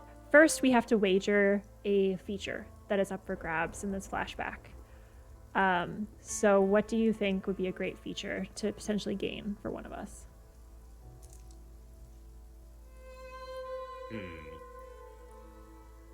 We have to decide that before the I think stage is so. set. I think so. Yeah. Maybe. We do now. Yeah, I guess so. A good common feature between both of us. Or do you just want to do it for the winner? Like, winner creates the spoils? I'm cool with I that. feel like It's easier. it's like more fun to sort of base it off of the scene that gets said, isn't it? 'Cause, Yeah. I feel the same. Yeah. Yeah, let's do that. Okay, so we just have to remind each other to create a spoil. Right. Okay. So for this flashback, it's going to take place in the bustling bar on a holiday in town. The holiday is the annual pig chasing festival, where the townspeople slick up a pig full of like slippery grease, and people like try to catch it, and the winner gets a pot of money. And so it's the after party of that. So there's like a gentleman, he's head to toe in like slick oil, and he's the winner. A lot of people have oil splatters all over them. People are drinking heavily. There's like a lot of just merriment, and it's just, yeah, kind of wild time. People are dancing on the bar and slipping because they're covered in oil. But this is your bar. Like, you're getting all of this business.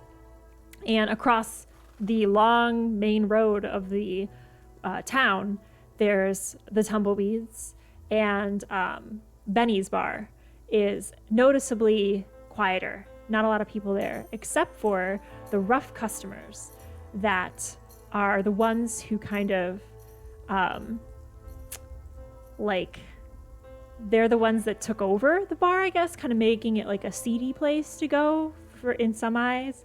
The notoriety of this original fight, and like, new people in town, new ways of doing things, fancy bottles, like that was working for Benny for a while. But the scourge has come to kind of be these rough customers. Lots of robberies recently. He's lost a lot of money because people have taken some things from him. And so the merriment is just not happening here tonight. And so actually, the scene will open, this flashback, with Benny kind of busting through the saloon doors. And he kind of is there on good authority that you're doing something special to gain all of these new customers. Like, you have like a secret sauce, or like a secret like thing that's really working out for your business. And he's here to steal it, or to stop you from doing it. So what does he see on your side of things at the merriment of this pig slippy festival? Everything's going great. I mean, it's such a classic tradition for our town that, of course, they flock to my bar for this. The old blood, are some of the biggest participants of this. So I feel like a lot of the older gentlemen are the ones that are the most greased up. Probably a rivalry between two of them on their own, between who usually gets the pig, has unfurled, and in this year's victor is, cheering, waving the pig around while his rivals staring at him. Is it like angrily. a baby pig? Like, he's like waving a Yeah, pig. it's like- Pigs are huge. so is this man. He's a big pig who's got it over his. That's why he keeps winning.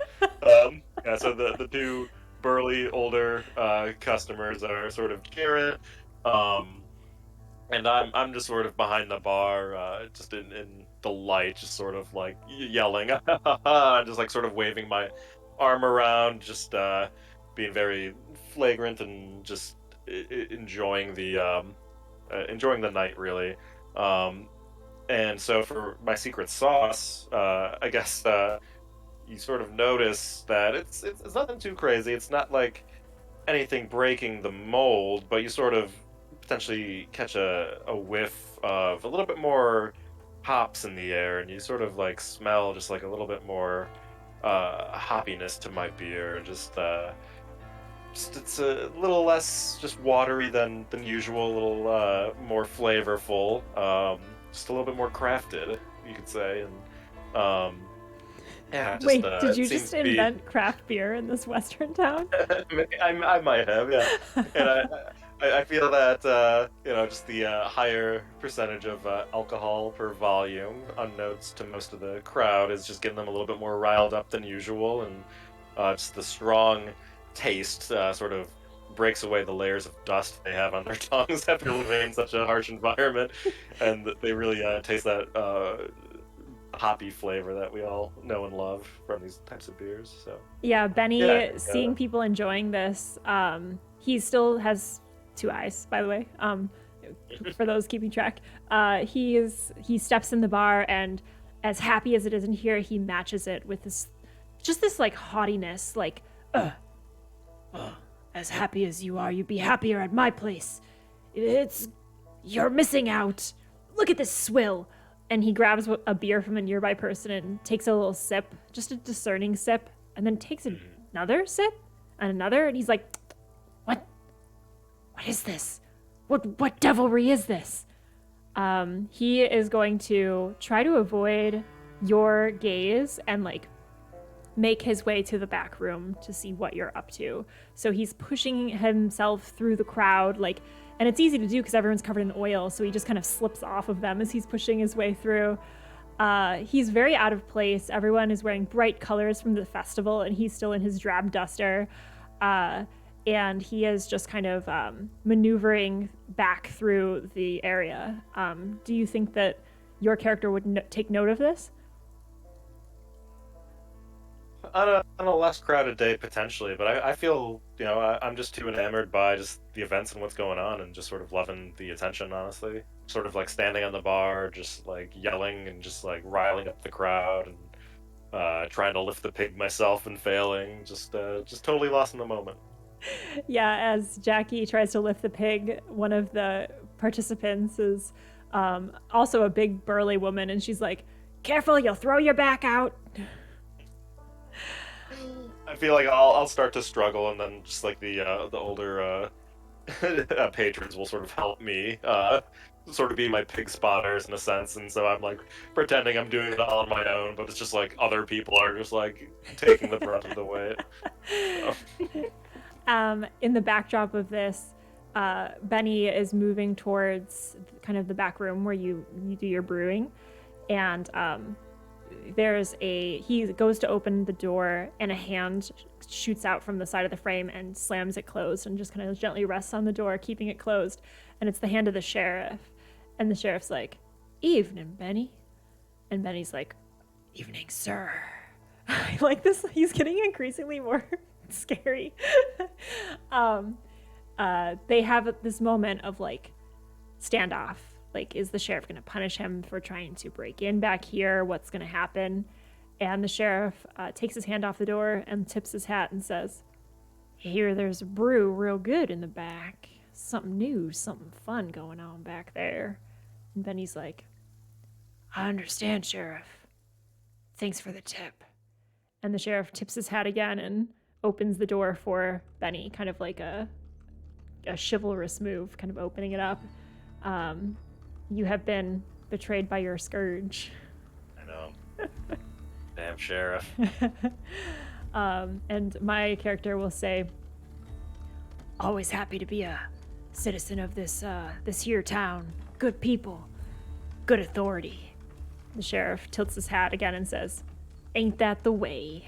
And then he looks back at the town that he is the sheriff of, and they're just all oil-covered merrymaking folks, just like dancing and laughing, and you're like holding the pig, and he's like, ain't that the way? I'm currently suffering from vertigo after like trying to hold up this pig, and I'm just like sort of like bewildered. So Benny's gonna head into the back room, and he sees your brew equipment, and he has in his pocket a pen and paper to take down any notes.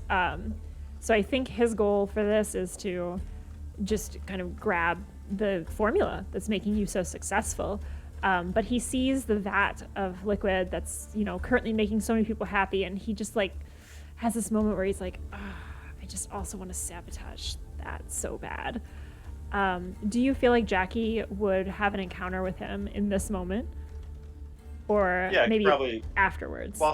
While standing up on the bar, I'd probably notice that the door's either cracked open or just open in the back, so I'll probably start making my way back there, whether or not I get there at this moment or a little bit later, however it plays out. So I think... or push my way through the crowd. Yeah, Benny's going to be able to write down the recipe, and he hurriedly just like takes note of that and shoves it in one of his duster coat pockets. And he is going to be standing over the vat of your new craft beer, and he uncorks a little vial of like red fizzy liquid, which is apparently what his poison looks like, because that's ominous. And he's going to be holding it over your brew, like at the moment you walk in. Excuse me. What? How the hell did you get back here? Security's lax. I guess I should lock this door too. I'm just adding some flavor to your brew. I think it's quite flavorful enough. If you've tried it, you would know. I would kindly ask you to step away from that vat, please. Ain't nothing kind about you. I mean, did you just see me? I lifted a pig. I must have missed that. Small town stuff doesn't interest me so much as making, elevating this town. Giving it some new traditions. Things that really elevate the social level of this place. You're saying we're not, sophisticated social people as the greased up patrons are just rummaging behind me, just like cheering and shouting. I picture them moving en masse, like back and forth between the doors, like ah, ah, like going back and forth, cheering. Absolutely. He still has the red fizzy vial like suspended, and it's one of those like slow motion drips off the little tip of the vial, like bloop, and like one drops into the vat, just one single drop that creates a ripple in the pool of beer. And he's gonna say, well, I can't let you get too close to the sun with this stuff. It's wasted on you. I'll take it off your hands. I'll make sure that it's nice and properly done at my place. Do no such thing. I try to whip my hat towards the vial to knock it out of his hands. A little derby cap spinning through the air. The derby cap hits into his wrist, and the vial clatters onto the ground, and the poison just kind of flings into an arc in the air, and all of these droplets land on top of the beer, so some of it does get in, but most of it splatters on the ground. And he, taken off balance, Benny begins to like totter back and forth on the edge of the vat.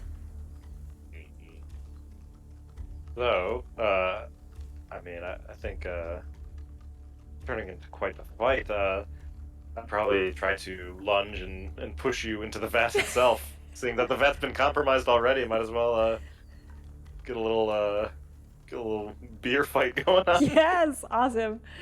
Okay, so probably dice roll time? Yeah, I think so. Okay, cool. So, oops. So for our pool, for our flashback pool, oops, I'm in the wrong thing. So why can't I remember what we just did like 10 minutes ago? I'm like We so in the assembled a pool story. of dice. So we have one default, and then this is the one where we wager stuff. Correct. Yeah, Yeah. so any feature that we're willing to wager, and that gets added to the narrative. Okay. So currently I have social capital from being from the city. I've got my trump card of undetectable poison. I narratively used some of it, but I still have the recipe for it. Dr. Quinn, my sweetheart, who patches me up. And the townspeople know me. Like, they know my establishment. Yeah, right now I have my dexterity back after losing it. I have my trump, which is just a big stick of dynamite, and I have the sort of older generation and just like the history of the town on my side as my traits. So I feel like your older generation would be a great one to wager. I think it's pretty appropriate. Yeah. They're like all here. Right. And they're covered in oil. Yeah, I think that makes sense. And I mean, I don't know if we say how much we're going to be rolling for up front, but Oh, we don't? That makes I don't know. sense. I don't know. We're just being upfront, obviously, just to make it easier. But I think this one you might want to keep secret during normal play. Because then you can determine how much you're going in for based on what the other person's doing versus like what you want to go in for. Yeah. I don't know. That makes sense. Okay. Oh. Well, at the very least, I'm going to decide for real which one I'm going to do this time. Right. Okay. Yeah, I'm going to be wagering my my tie. So yeah, rolling my default and for my tie. I think I'm going to be wagering my beer poison. That checks out. Yeah, and you know what? I'm gonna also wager my tie with Dr. Quinn because she's there. Whoa. She's there. I saw her on the way in, and we locked eyes, and she knows I'm up to something. Nice. All right, so I have 3 D4. You wager on anything else? Might as well like go big or go home, right? I kind of feel like it because you can get like a huge dice pool at the end if you roll well. That's true. I'm not risking the dynamite though, so once again, I'm gonna risk my dexterity. That priority. So yeah, let's do a 3-on-3. Okay. Maybe I'll add in then. I kind of like saying it out loud because then we could be like, you know what? I'm gonna throw another one in. Right. I'm going to add in my notoriety with the townspeople. I'm putting all my ties into this because it's like a big community event. Yeah, Checks 4 out. 4 dice. Goody clack. All right. Do we like Roll for your base roll for like first. one at a time, right? Yeah, roll for your base first. All right. All right. And then roll My for base. your first feature. Sure. So my first one was gonna be the Old Blood. My first one is the trump card. What's the results of your feature roll? So my base was a 3, and then my roll was also a 3 for the Old Blood. My base was a 3, and my trump card was a 1. So that means that I lose it, and your rival learns its mirror, and its mirror is that I'm arrogant and I talk a big talk, and probably also the recipe, just to connect it. that I was so arrogant that I'm the person that wrote down my recipe in. I like published it with my name on the bottle. on the bottle. It's on the bottle. Yeah, and so like when the bottle gets knocked out of your hand, when I pick it up later, I just sort of see like just like how to make this poison. Yes, and I named it after myself too, like course. Benny's elixir or something. I like it. So yes. Two-eyed Benny's elixir. Two-eyed Benny. Oh God. Okay, and then I'm gonna roll for my tie. Oh my God, that's also a 1. God damn! I'm losing everything. And my last high is a 3. Okay, interesting. So I lose Dr. Quinn, my sweetheart, and I lose my poison, but I keep my notoriety. And so you also learn the mirror, and you can keep track of how many mirrors you learn about me as well. Those will help you in the final battle. Right. So far, I learned your arrogance. Yes, Slash it's a trump poison card, recipe. poison recipe. And you also learn a scourge. I think maybe you learn about the robbers casing the joint. Or no, that's not the parallel. For Dr. Quinn, my sweetheart, you would learn about my son, Tex. So probably in the course of this day at the festival, since everyone's in town, you heard a lot of rumors about me, and you learned about my son through this festival day. See that? I can see that. So you have 2 mirrors on me, right? Yes. Okay. Yeah. But I don't have any mirrors on you, do I? I mean, I rolled poorly last time. I think you must have gotten something out of that. Yeah, right? You got a 1 on it, right? I think you learned about Red because my hat. Oh, yeah. And you saw his name. That's right. Yeah. Okay. And I think I have one more roll to do for this round for putting my dexterity back on the line. Yeah, I did all my rolls. To the 1. I lose my dex again. You lose it again? After throwing the hat to knock the poison out, I place the hat on a really steamy just vat of something, and it just burns the hand again, the original hand that I cut. So, so I lose the feature, and you learn its mirror. So, did you give it a mirror when you got it back? Oh, the vertigo. You learn that I have vertigo. Okay. After steaming my hand and then start to just lose my balance a little bit. So throw the hat, I feel a little off balance. After doing a good dex move, steady myself, burn the hand, and then I just lose the dex again. So we each have 2 mirrors on each other, correct? I believe so, yeah. Okay, cool. All right. Seems like a wash, but all right. So that's how our features shake out. Now, who got the highest on the die roll? My highest is a 3. My highest is also a 3. So that's a tie. So for a tie, if a flashback ends in a tie, neither player gains any benefit. Decide how both of you failed to distinguish yourselves above the other, or how your grudge got in your way.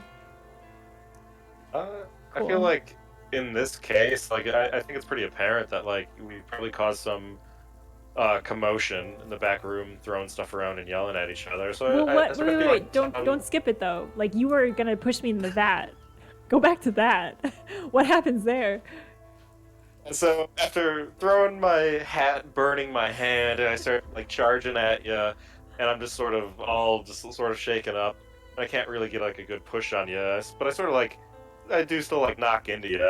Don't knock you into the vat or anything, but I feel start bumping you against shelves. Things are rattling around, and just a lot of commotions going on, and it's starting to get a little bit louder even than the people cheering and yelling outside. Sorry, I got scared because I heard a weird noise behind me, and it's just my dog. He brought a treat in here, and he's eating super loudly. It scared me. Sorry, continue. One of the patrons, your dog, also hears that there's a lot of hubbub going on, and so people start to sort of lean over, look through the open, unsecured door, and just sort of see both of us just sort of compromised and clearly not a good look for either of us. Yeah, I picture us it's not a cool fight like the top of the train fight. It's a very unkempt old man grudge fight where we're just kind of not our best. Yeah, it just doesn't look good.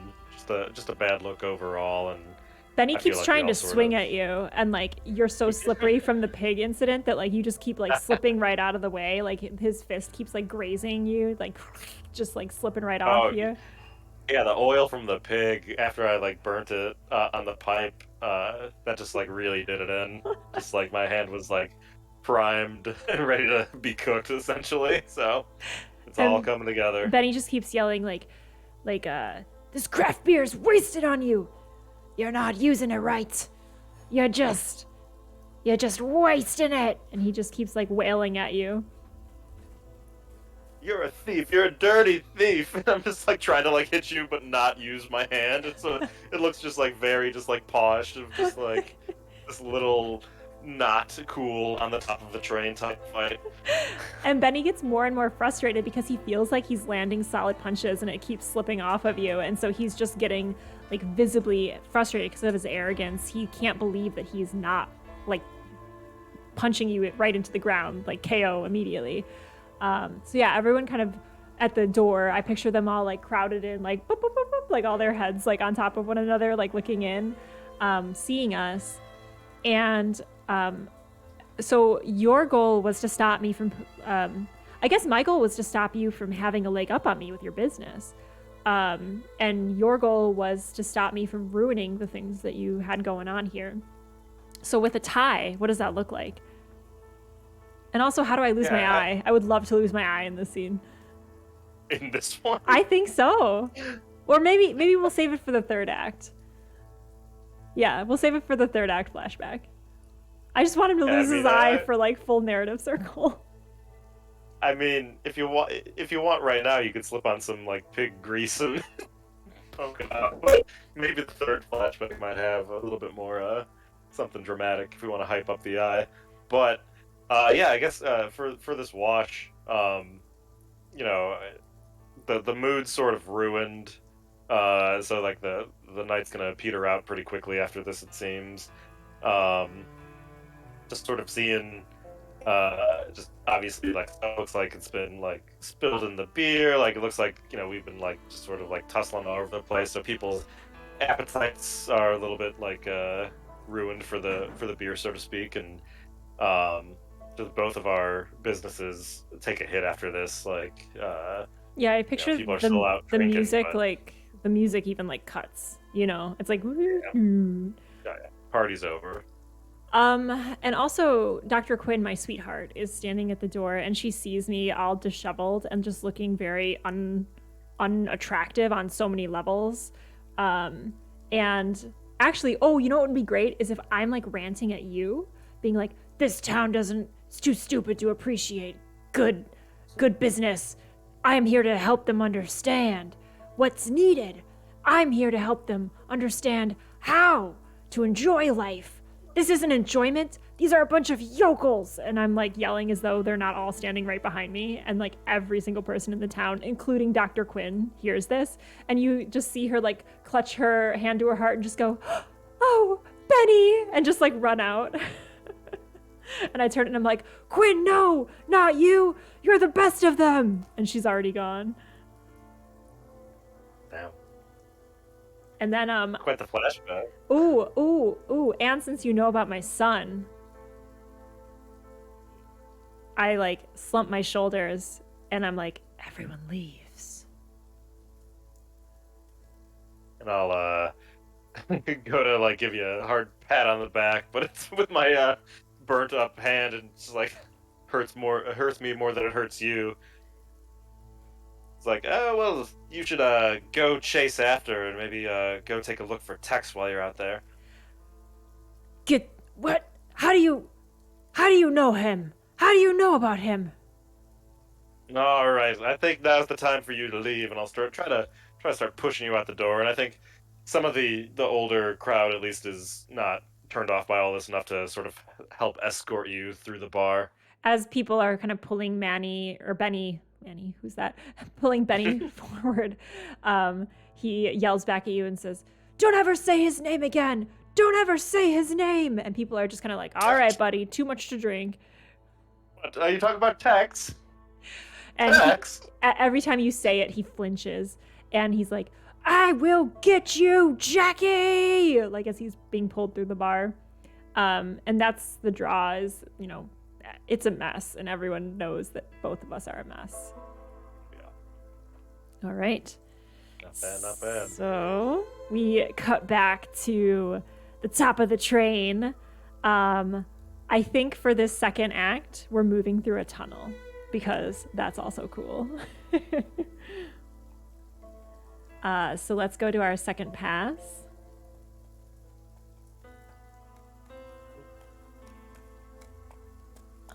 And I will change to battle music.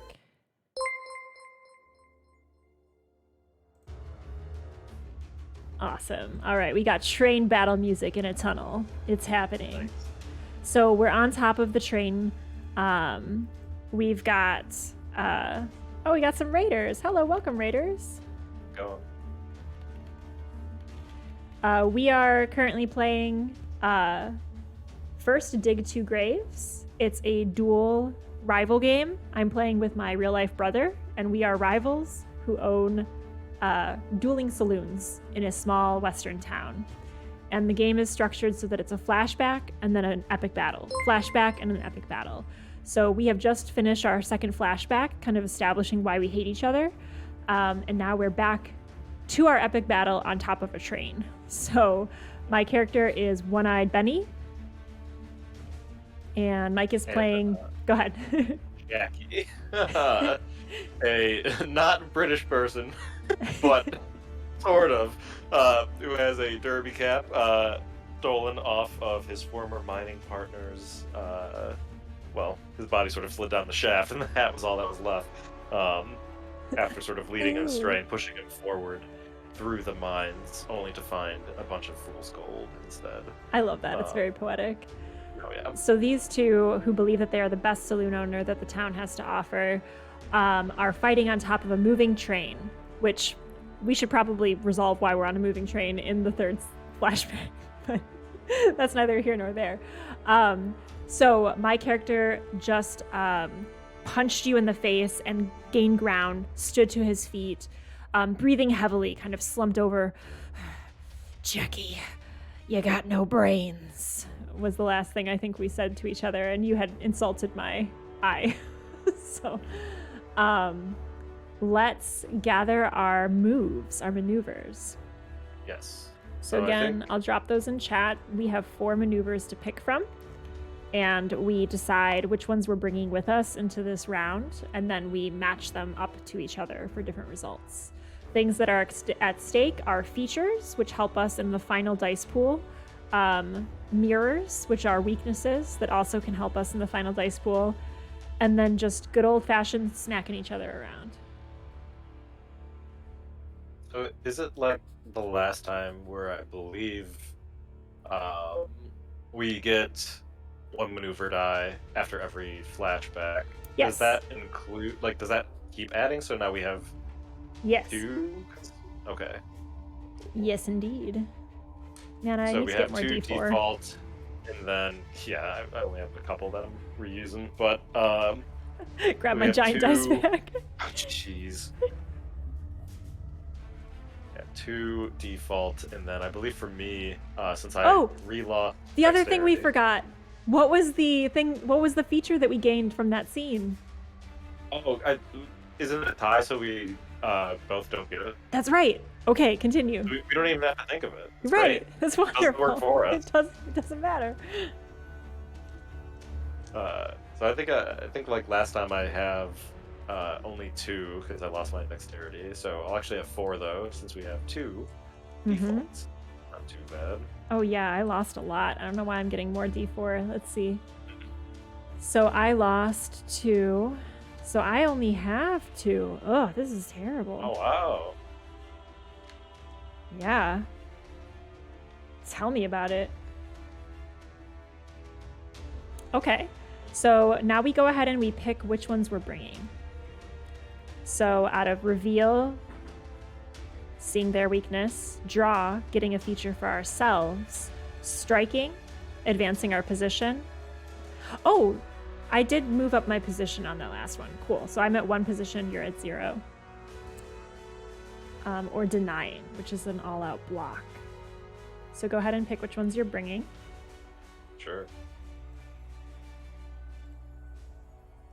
Okay.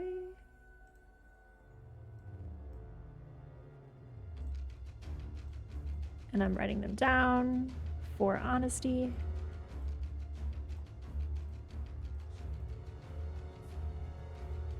How many do you have? 4, right? Because I have 1 for my dynamite, 1 for the old blood, and then 2 given for the start of this flashback. Oh, okay. Right? I think so. Do we get anything for mirrors? I don't think so. I don't think so. I think it's just for the... Yeah, just for the features. Yeah. I'm trying to remember all the the wording for all this. Okay. In that case... Oh, boy.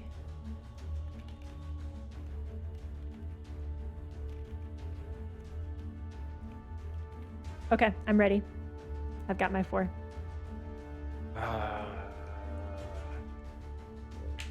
Mull over one more thing before I lock it in. Yeah, make your choice.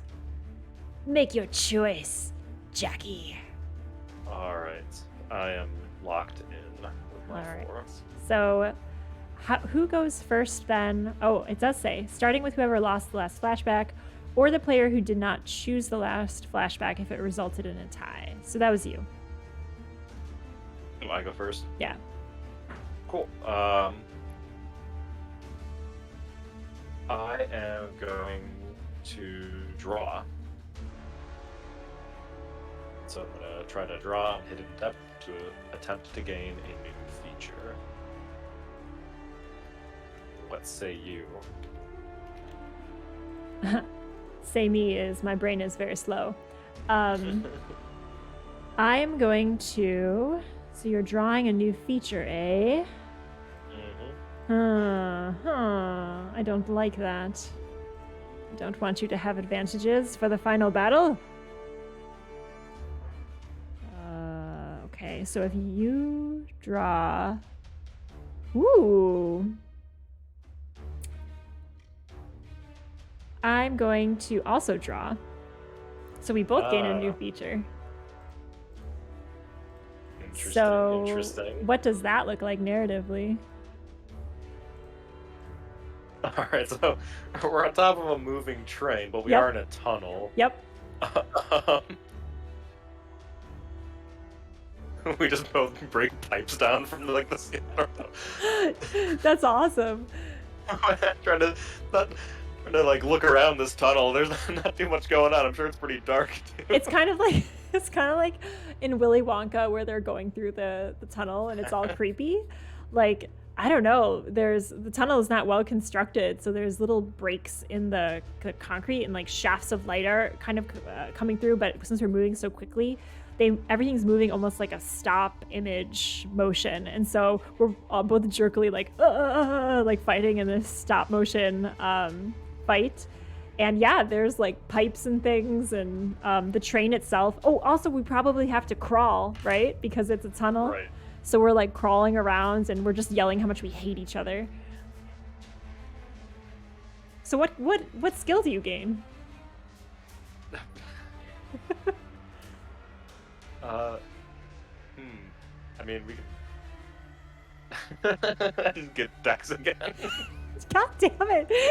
This is a game of you losing and gaining dexterity. No, I can't. It's too funny. At least learn to juggle or something. No, right. Man, if we were still outside, I would have done like a fun jump at least. But your dex. Yeah, no. Well, because you can gain a tie, a trump card, or a trait. I mean, maybe there's a trump card in here somewhere. Yeah, I think going off some of my initial thoughts, I do see in this shoddily made tunnel a pickaxe sticking out of the side of the wall, and nice. I reach and grab it and sort of suffer from a little bit of my vertigo, but hold steady. And now, not only do I have 1 stick of dynamite, but I have a pickaxe as well. That's amazing. What's its mirror? Um, directly the opposite of a pickaxe. Hmm. It does look a little shoddy, and I feel like if you hit it right, it might like Ting. fling backwards and Yeah. hit me instead. Like the top of it is a little Your trump doesn't cards rest are the old very pickaxe. volatile. Awesome. Okay. And for mine, I'm going to get a trump card because I lost my poison vial. He went back to his saloon at the end of the day and he's like, now to make more poison. And then he's like, where's my recipe? I just picture him at his desk. Yeah, it was the only copy. Okay, so in that case, you find the pickaxe and it like almost wrenches your arm off as we're moving so fast on this train.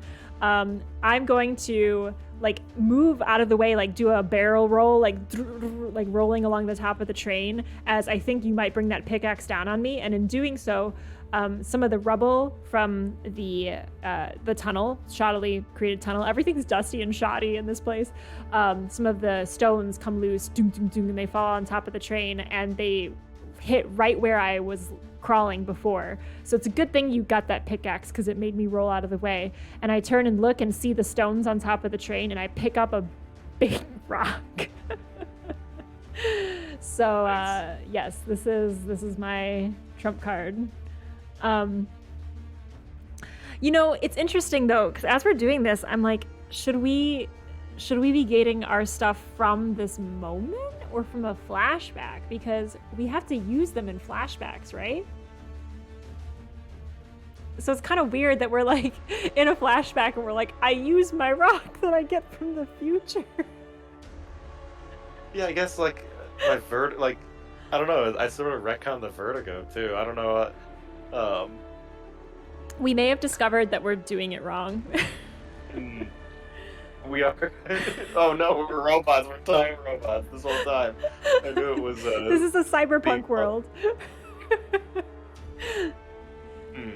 It's fine. We'll retcon that. We'll retcon this one. For the next one, though, the things we draw for, let's draw them from the past, like our past experiences. Because otherwise, it's like, yeah, a rock from the future will help us in the past.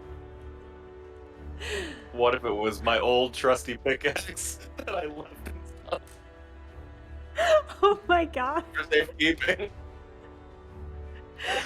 Me and Red used to be in charge of digging out this tunnel for the train. You left a pickaxe at the top of a tunnel? It just doesn't make any sense. Oh my god, I'm crying. Traveling. Oh god. Okay, no, I think we're just doing it wrong. Okay, it's fine. Yeah, I get a rock. Well, I get my old trusty pickaxe that I've always had. No one can prove otherwise. Okay, because well, it makes sense because I used to be a miner. In that case, I rigged this tunnel to explode to try to trap you, and it didn't. And so these were rocks that I had placed there earlier. So these are my rocks. Trusty rocks. Nice. All right. All right. Okay. All right. So we have those. That's how you fix a retcon. That's how we retcon. And that's how we retcon. Okay. Oh my god. All right. So that was a draw. So I'm going to take the rock and I'm going to strike you in the face with it. I'm going to deny. Okay. I take the rock and go to hit you, and then I come into contact with the pickaxe, and we have an epic moment of locked in with our weapons that we've had this entire time. No one can prove otherwise. Rusty pickaxe from the get-go. As I slam the rock into the pickaxe, I'm like, you remember when we fought with this last week? I always have my trusty pickaxe on me. I always have loose rocks. This would have to be true. Okay. I think you do lose one position, though. I do, don't I? Mm-hmm. Rude. All right, your turn. I am going to take my trusty pickaxe and then go and try to strike you. What did I bring? Ah, dang. Okay, this is gonna be a weird one. You try to strike, and I don't want to do that. When you strike, do you have the option of gaining a feature? Look, I was gonna draw. But if you look at the intersection of strike and draw, it says they do not gain a new feature. Was that ever on the table for you, striking?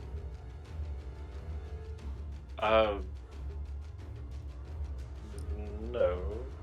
Right?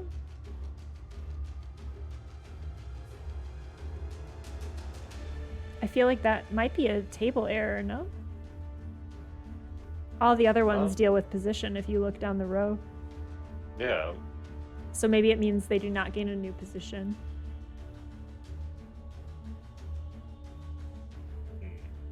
Kind of weird. Okay. Well... But strike and strike positions do not change. Right. I think that one might need a little tender loving care for what happens. So I'm not going to draw because it's confusing. So instead, I'm going to give you the thing you want. I'm going to reveal. Yeah. So you gain 2 position. Goodness. I know. It's just because draw was confusing. Okay. Then I'm going to do my last move, which is draw. So I'm going to reach deep inside myself and create a new feature for myself. What do you do? Deny. Come on, man. I'm sorry. I couldn't resist. Rude. I know. All right, fine. Pack a couple of denies. That's lame. Okay, so you see Benny just with the rock having it tinged off of the axe. He is going to try to like think of something to really get you, like something arrogant to say, and he has to dodge more falling rocks. And he's like, "I didn't put those there," as he's like scuttling along the top of the train to get to safety, and he's unable to think of something exciting for himself. Oh goodness. All right. Sorry about that. Just wind knocked something over if that picked up. No, I feel like the only thing that picks up is our reactions to things. So I'm pretty sure you didn't hear my dog either, but I'm like, whoa, what's going on? Okay, so that is the end of our pass, I believe. So we have gained, we've mostly lost things. I feel like you've only gained position here. I lost a bunch of stuff. So time for our third and final flashback. So as we are exiting the tunnel, I believe Manny and, Manny. And, God, why do I keep saying Manny? I don't know. His name's Benny. Benny. You revealed in the third flashback? Benny. Oh my God. I have like the giggles after that rock pickaxe conversation. Okay, Benny, my character, and Jackie are basically, this tunnel was an obstacle course. We're finding objects, we're hitting each other, we're dodging, we're rolling, we're crawling. And as the train moves out of the tunnel into the light bursts forth, illuminating the scene. We're no longer constrained by a tight tunnel around us. There's rubble all over the top of the train. You have a pickaxe in hand. I see the dynamite in your pouch. I don't have much of anything at this point. I've got a rock. I've got a broken heart because Dr. Quinn left me.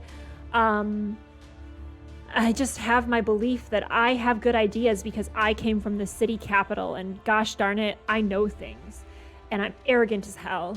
And I'm standing there kind of heaving with breath. You fool. You darn dirty fool, Jackie. When are you gonna learn? As all of the bright sunlight bursts out around us. What's your ending line? Well, here's the thing. I'm trying to remember the count of eyes. Old one-eyed Benny. I never learn. Nice. I act. Nice. As you say that, I act. We have another flashback, and it goes into our final scene, building the history of why we hate each other so much. So you lead this scene. Take us into a flashback scene. And actually, I would suggest let's take a quick look at some of the prompts that they offer, because I think they have some really good ones in here, and we can flavor them. But there's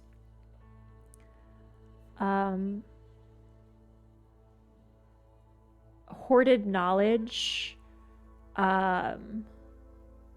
taking sides. Two factions in the world are on the brink of open conflict. What do they fight over? Why do you find yourself on the opposite side of your rival? That might be interesting, because we've got the sheriff as kind of a force in the town that's taken aside. Maybe there's like an opposing force, and like this whole thing is like starting to get bigger than us. It's like becoming part of the town politic, maybe. Sure. I can sort of see that like being in the sort of traditional stand down sort of setup where we sort of have the town sort of divided across lines. Like maybe a sheriff has been sort of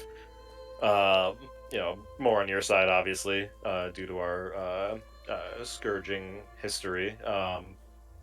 And the bumbling mayor that we briefly mentioned at the beginning of this. Mm-hmm. the mayor was always in the background. He was always like, I got your pickaxe and your rock here. He was at the pig festival, and he was just like chowing down at the bar, like, where'd everyone go? Yeah, last to leave.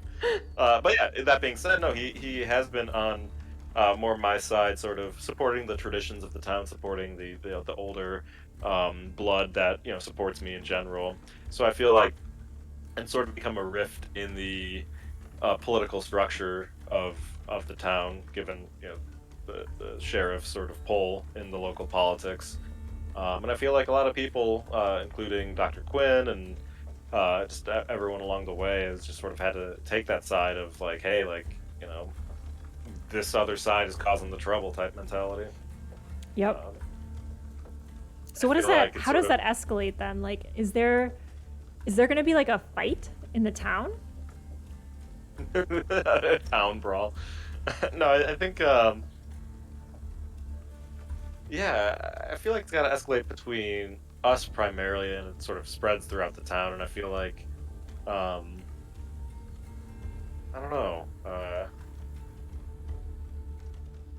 because we could just sort of have it like showdown style, but we could also have it somewhere else. Yeah, it's interesting, because it's like, so if people are taking sides, like, it makes sense that there might be like a very public showdown, like a draw kind of duel showdown between us, but that has repercussions beyond just like people being like, well, let's go home. Like there's kind of this tension brewing between people who are ready to like have a fight depending on who's gonna win this brawl, essentially. Maybe like if we're like walk 10 paces and turn, that kind of a thing. The sheriff could be ready to like intervene, and then like so could I don't know, like maybe it's too political, but like I mean, because like why would people care? Why would people care so much? I feel like we're both sort of bringing the violence to this town, and I feel like it's sort of escalating, and we're also bringing different values, right? Like I'm saying like this town sucks because they're not like the big town, and you're saying there's something really good and helpful here that we could just like improve it, but like not erase the old ways almost. I'm sort of clinging on to the old ways. I'm not really looking to change too much. And I mean, you brought craft beer. That's true. I was pretty jealous of that. I guess, I mean, is it just with my little Derringer versus your revolver, a little duel that escalates? Yeah, I want to bring in like some of our past too. Like you have this past of like hurting of someone you care about, and so do I. Yeah, I feel like don't know. Yeah. Yes, Because there's something I feel like it, because like if we go for the showdown element, it's just going to be like, all right, I gotcha, you know. But with taking sides, some of the questions they ask are, I don't know, maybe it's not taking sides as the base. I think one day a train rolls into town, and it's full of up and coming people looking to make a name of themselves. They hear just outside town there might be some gold in them hills.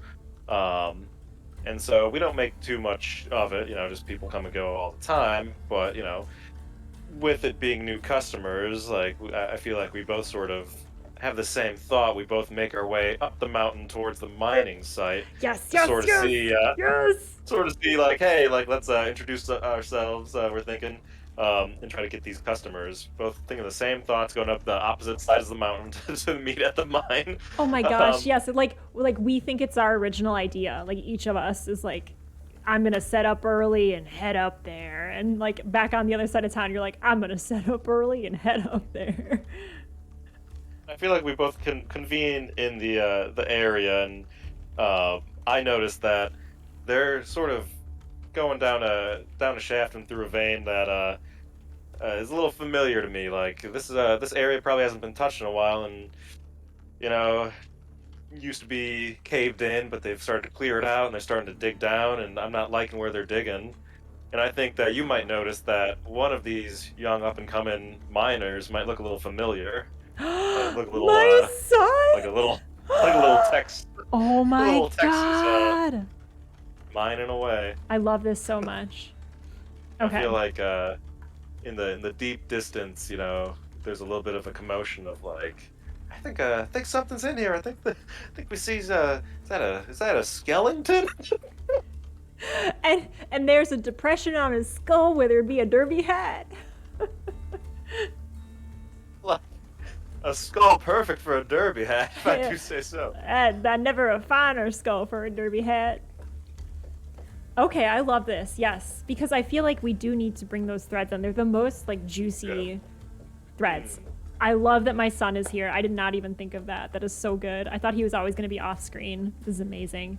Okay, so for us, these are a prime batch of people to convince to, let's say, to invest in the saloon. Let me up the ante. The sheriff has said he's going to get rid of one of our licenses, and whoever can like put the most money into their business in the next day. So we have like 24 hours to like find an investor. And this is our only shot. Like we're not going to be able to ride out fast enough or far enough to get anyone else to like care. So it's all or nothing. Unless we can convince these stakeholders to believe in what we think is the best saloon, we're done. We're done per order of the sheriff. I dig it. Awesome. And we're going to make our pitch to them just as they're like unearthing a skeleton in this mine. All right. So the scene is set. Do we need anything going into the flashback, or can we just jump in? I think so. More rocks and pickaxes. Obviously, I brought my rock. I don't go anywhere without it. Oh yeah, I get my classic pickaxe this entire time. So I think we're set. Awesome. Okay, so set the scene as you hear, "Is that a skeleton?" And you're like, you're just about to breathe out the words like, like let me make a pitch for my saloon, and like and then I come up on the other side of the mountain like sweating, and I thought I got up early enough to get here first, and you're already there, and I point at you. I'm like, you. And you see me, and like I have a sweat going on too, but it's definitely a cold sweat as I sort of realize where this mining party's at, and my voice just sort of like drops, and I try to not get their attention. I see you, and I'm like, you. Probably goes on for a couple minutes. Yeah, at least 10 minutes. Everyone just keeps going about they like stop for half of it, and then they're like, no, this is gonna keep going. What are you doing here? You know damn well what I'm doing here. I'm here to make sure that they understand that my saloon is the best saloon. Well. I think I was here first, so Technically, you can no. wait. I was first up the mountain. I just had to take a break. Well, I was here first in the town sense. I was here first in the mountain sense. I think you're coming up second again, old two-eyed Benny. I'm not old. I, why do you keep saying the thing about my eyes? Anyway, you might be coming up first as far as this town being here, but there's more to success than just being. Jackie, Yeah, you gotta it's act. You gotta do things. You've gotta take risks. And I've been first in all of that. you're first in getting the sheriff in your pocket, and that's about it. In my pocket or believing in what's good. He knows what is best for this town, and his endorsement is all that I need. Oh, and these people. The only thing I need in my pocket, and I'll pull out the dynamite. Very threatening. Everyone around they had been listening carefully to this and they gasp. And they begin to back up a few of them, like, whoa, buddy, like, not in the mine, not in the mine. And one of them, kind of late to this conversation, has been excavating what they found to be human remains. And so someone is like pulling them up on a little squeaky cart, or not a cart, but a platform that's like suspended down into the mine. And so they're heaving and they're pulling it up, and this platform rises, and there's the skeletal remains of Red. You recognize the clothes that have not yet deteriorated. And also this Same color as the perfectly shaped head for a derby hat. And his remains are on the platform, along with the worker who has discovered him. And the worker is terrified, and he's like, looks like he was pushed. Start to flail the dynamite around a little bit. Is the worker who pulled him up familiar to young two-eyed Penny? To Benny? Yeah, I think he squints for a second, and he at first is taking in the skeleton and looks to you and says, look at all the sins of your past. This is where the truth comes to light. And then as he points, his finger trails up to the face of the young boy that's so terrified, and he recognizes it to be his son Tex, who he hasn't seen in years. And he drops the finger, and it goes loose to his side, and his hands unclench, and he just kind of stands there in a very relaxed almost pose, but it's just because all of the spirit has gone out of him, and he stares almost open-mouthed and says, my boy.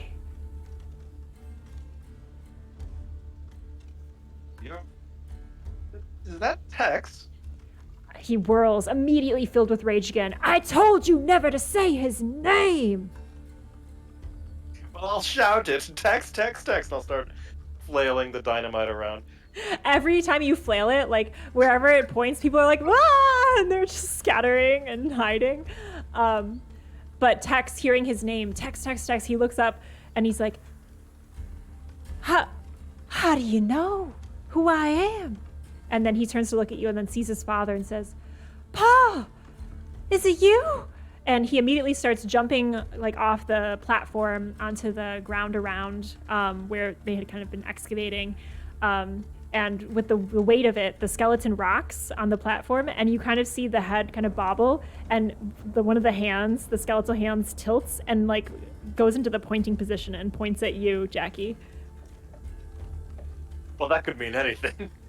And I'll try to turn the pickaxe around in its holster, because it clearly says the name of the mining company and the current mountain that we're on carved into the side of the hilt of the pickaxe. I'll sort of turn that around. I'll try to just dodge the point and just sort of like take a step to my right. This is just like eerie chill runs down your spine as you're trying to hide the evidence of your guilt. And Tex rushes past you, actually. He doesn't know you, but he knows his dad, and he kind of collides with Benny and says, Dad, I missed you! Dad! And he kind of like pushes back and looks at Benny, and Benny is just shaking his head and says, no, son, you shouldn't have missed me. I'm doing better things for you out here than I ever did over there. And he's like, Dad, why did you leave? And so for Jackie, you see this moment of like emotional vulnerability in your enemy. What would Jackie do in this moment where he's like very distracted?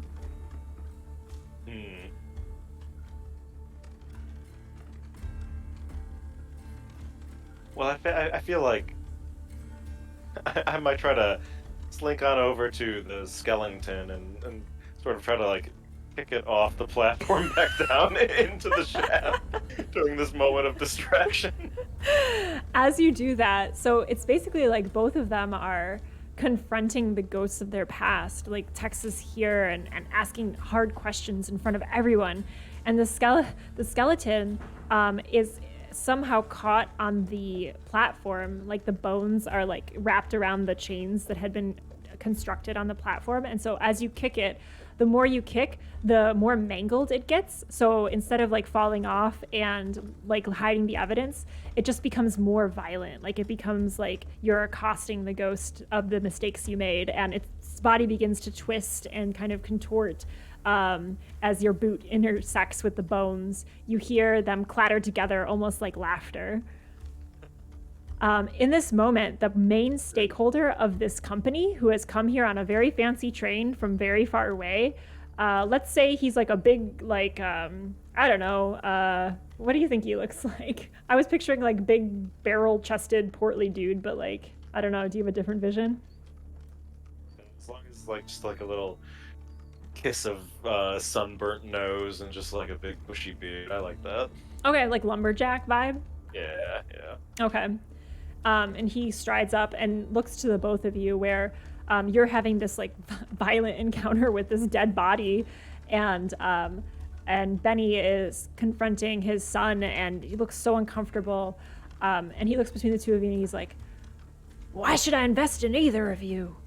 And I think that's where we can go to our dice rolls. Nice. So let's assemble our pool for our final flashback, which no matter what happens, something is happening to Benny's eye. No matter what. We got some thoughts. we got something to work with here. Okay, so we've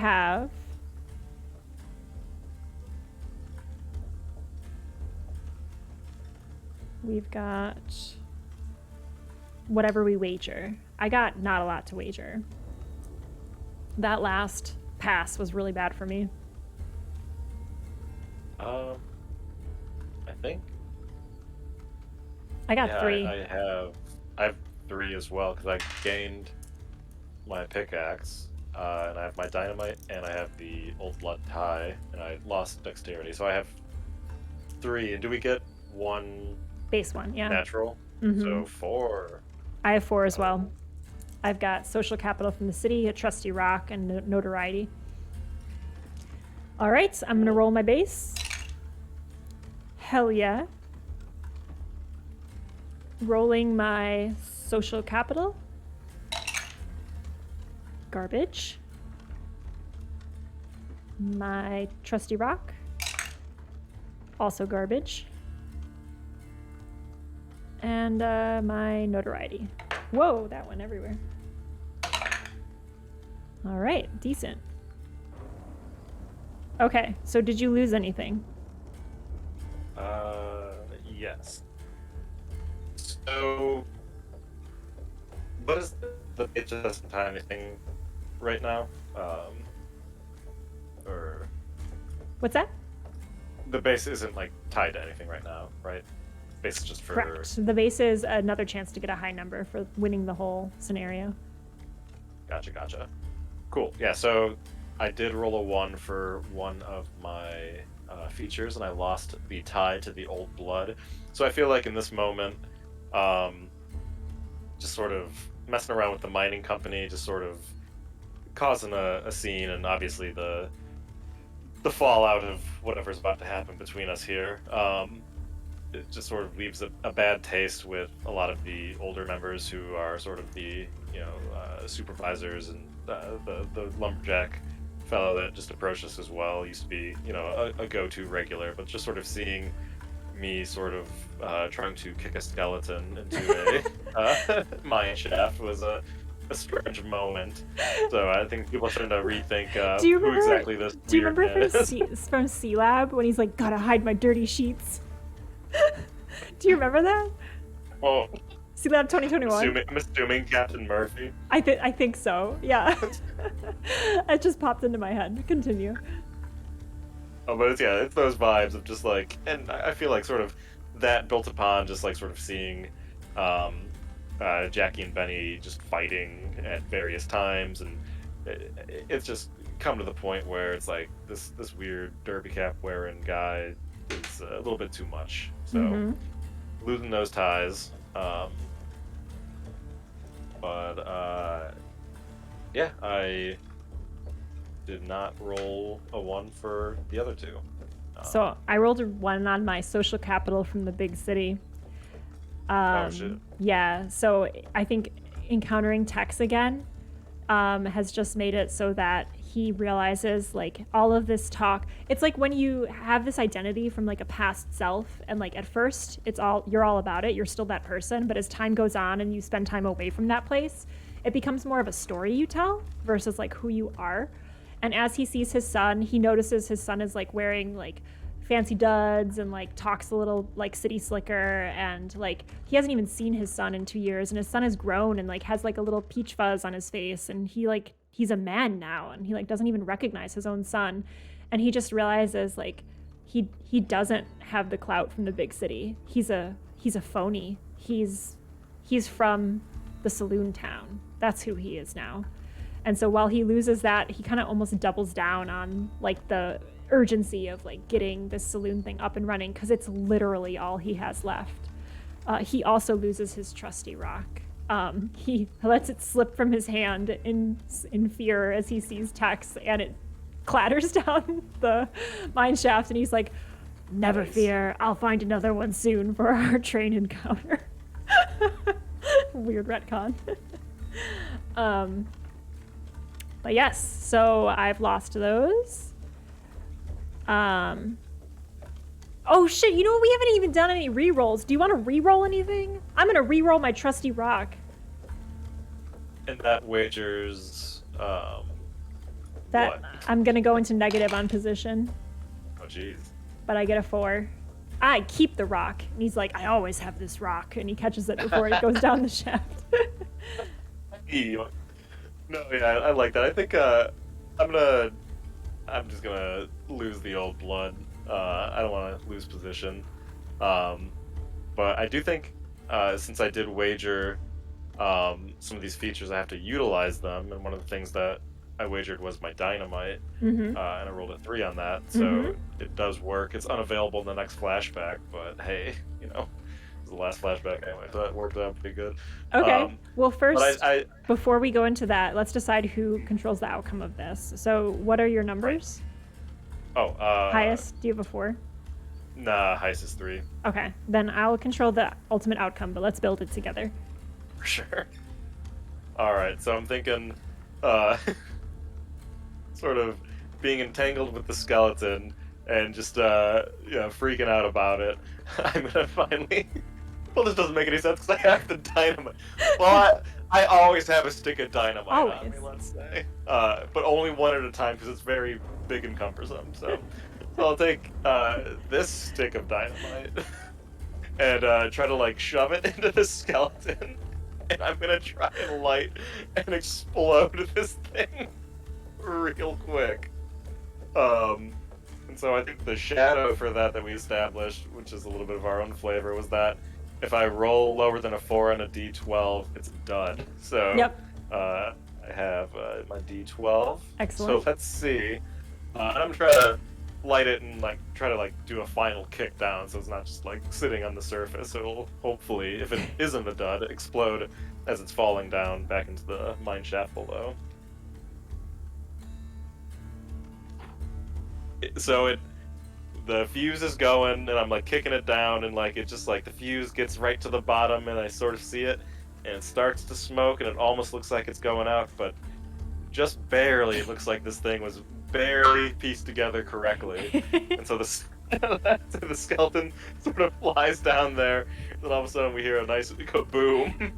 Not probably a little weaker than I would have hoped, but there is an explosion, and people around assume even Tex and Benny would even be sort of broken their concentration, and sort of just see me flustered staring above this chasm that just sort of has an explosion coming out of it, sort of breathing heavily and sort of panting. And that's the response that you did to his question of why should I fund either of you? And so then right after that is this explosion as the skeleton explodes.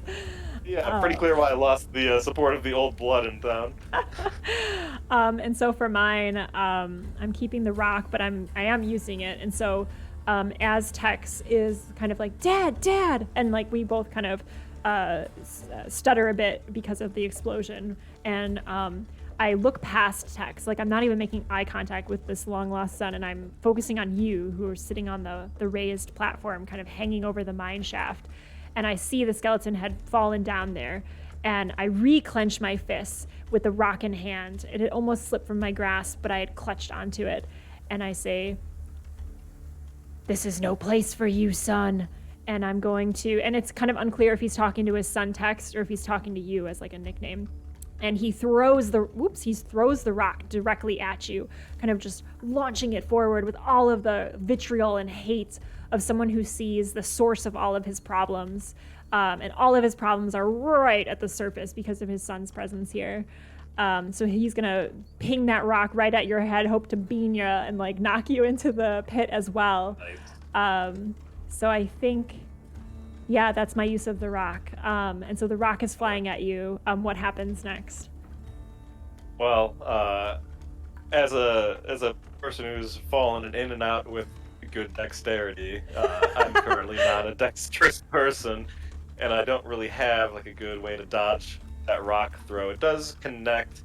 It's not like a kill shot by any means, but it does sort of hit me in the face area, and it does stun me, and I sort of compose myself. I go to grab my trusty pickaxe, and I unsheath it, and I'm trying to sort of just like swing and just like, just make a threatening just presence of myself. But as I sort of fling the pickaxe, the old rusty thing flops off, and it's flying towards you. And you, in the reflection of your eye, you sort of see this pickaxe blade spiraling towards you. And as it's flying towards us, it might narratively make sense for it to be flying towards Tex. And in this moment, like he sees his son completely unaware, like just like caught up in this mess of a town where he came to find hope and a new start. But here he is, caught up in violence and debt and possible closure of the one chance he thought he had to make it. And this spiraling metal pickaxe flying through the air is heading right for his son, who's just like, Dad, completely oblivious. And he's like, "This is no place for you, Tex." And he pushes him out of the way, and in doing so takes his place, and the pickaxe lodges into his eye. And blood begins to stream down his face, and he turns to the entrepreneur with a pickaxe sticking out of his head, blood gushing, and says, "You should invest in me." Oh man, yeah, I think that's quite the flashback. Yep. I think it's all tied together. Needless to say, the foreman decides to leave town rather than invest in either of these psychotic saloon owners.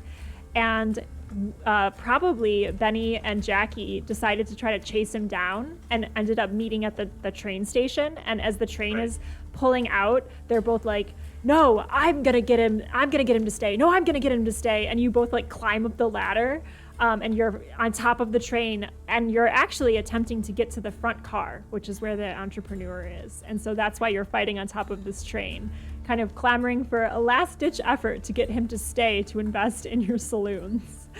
I dig it. It was the following day though, because Benny had to go get an eye patch and heal up.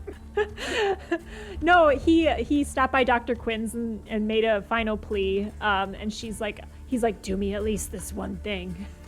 Patched him up. I like it. Patched him up one last time. But let's transition from our flashback to our final pass, which will take us into, you know what? Okay, I don't want to break the mechanics of the game, but I almost feel like we should just go to finish it, the showdown, because like we're gonna have a fight and then a fight, but I don't know. Maybe we should just do the final pass and see how we shake out with our features and stuff. So let's do this final pass with the intention of like, there's gonna be the climactic scene at the end, the finish it move. So yeah, let's do our last pass, because I think it might be necessary for us to stock up a little bit, potentially. So, all right. I'm drawing 2, plus an additional 3 from our flashbacks. So I have a pool of 5 potential moves. I have the base 3, and then dynamite, pickaxe. Yeah, I think 5 as well. Everything else is lost. Cool. All right. And I won that last scene, so I get another feature from it, from the flashback. Oh, nice. Right? Like Do we have to establish that? we'll establish it now.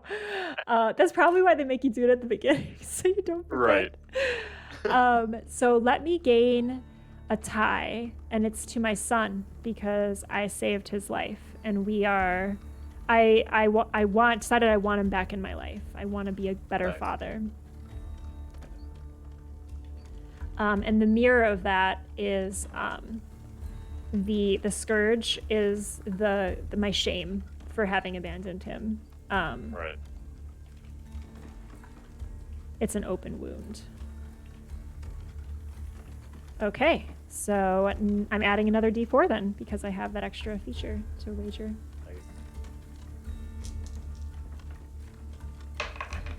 Give me more D4s. All right, so I won, so I think you go first. For sure. And I guess just for knowing the sort of like finishing stage, like we still want to have our like more and try to gain more features during this last pass to stock up for that finishing, right? Yeah, so still come into play. Sneak peek for the finish it climactic scene. You'll consult the position tracker, whatever features you still have at your disposal, whatever mirrors you have gained on your rival, gather them up. This is your final dice pool. Each player then modifies their dice pool by the amount shown on the position tracker. So I'm at a -1 and you're at a +2. Gotcha. Cool. Yeah, I just want to make sure it's still good to try to get these features. Sweet. Let me write down my 5 maneuvers.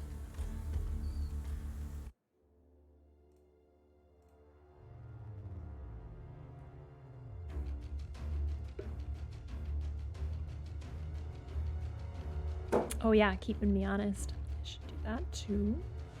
Alrighty. I really like this mechanic. This is also the battle mechanic of the new Magpie Games Avatar game, Avatar: The Last Airbender. It's really fun to like have a finite set of things and then have consequences and like just kind of stack it up. I'm sure other systems use it too. I've just never done it in any other context.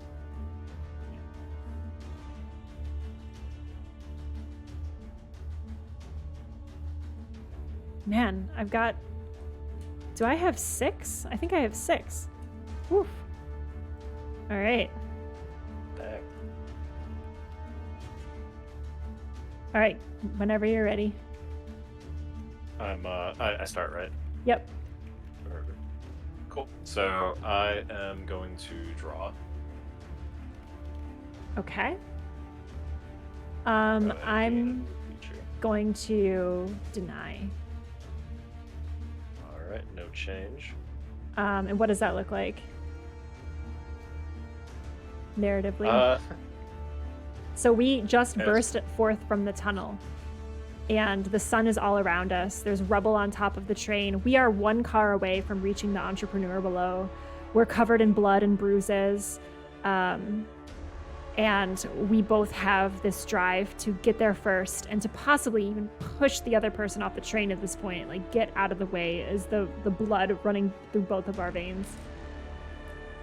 I think just for the sake of tradition, even though it's not what I would have gone for, but let's say I try to do a nice dexterous jump over you, and you just sort of like push me back down to the cart and just remind me that I'm not the nimble man that I once was.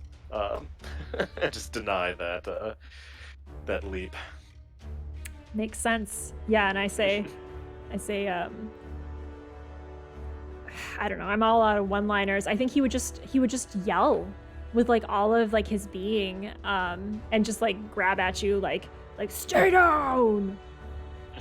All right. Next, I'm going to attempt to reveal something about you that's a weakness because I'm trying to suss you out and get the advantage.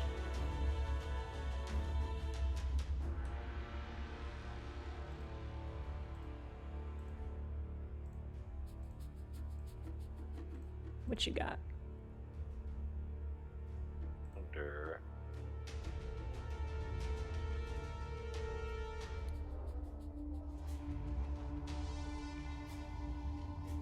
I think I'm just gonna deny you this one. Okay, Sorry. that's all right. Try So to look me in the eyes. yeah, But you're not used to only having one eye at this point, so you can't really sense anything from me. yeah, and then all I can do is like focus in on the injury, and I feel like it begin to throb, and I'm just then fixated on the pain. All right. That was my turn. All right, I am going to draw. Okay.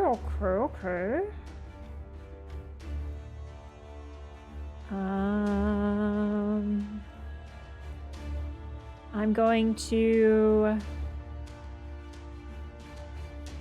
Dang, why didn't I bring draw? I'm so dumb. I'm gonna strike you. As you attempt to like benefit yourself, I'm just going to say, "Pay attention! This is not a game!" and just like backhand you. Bang. So yeah, I do not gain a new feature. All And I right. get a little hurt, physically and emotionally. Then I'm going to strike you. I try to find another victim. I'm gonna strike you again. I think he's caught up in his rage, and he's just gonna say, "This is my chance to show what I'm made of, to bring joy and prosperity to my new town." And he's going to just try to like do one of those Troy Sparta kicks, you know, when he like kicks him into the pit. He's gonna try to like kick you in the chest off the train with the strike. I am going to deny. How does it look? So you're going for a kick, right? Yeah, the Sparta kick. And so yeah, I'm gonna sort of grab the leg and then just like do a nice little twist and try to like flip you around down on the ground. And Yeah. It's probably the coolest thing that Jackie's ever done in his entire life up until this moment. Yeah, Benny just does the like really quick spin flip and then deposits onto the train, and with a metallic thunk, his face hits into it, and he looks up at you and growls. He His is going... cauterized hand gave him great grip as he was able to wrap around your leg and spin it around. We've really become who we were meant to be. I'm going to reveal as he glares at you up from the metal of the train. Oh.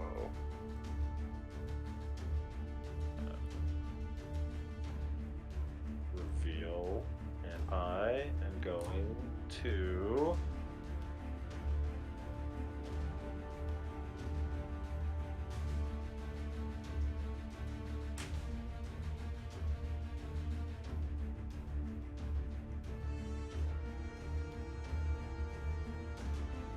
going to draw, so I get to choose the mirror that you gain. Okay. Which one do I find out about you in this kind of final moment where I'm looking up at you full of rage and hate, ready to leap forward towards the entrepreneur's cabin?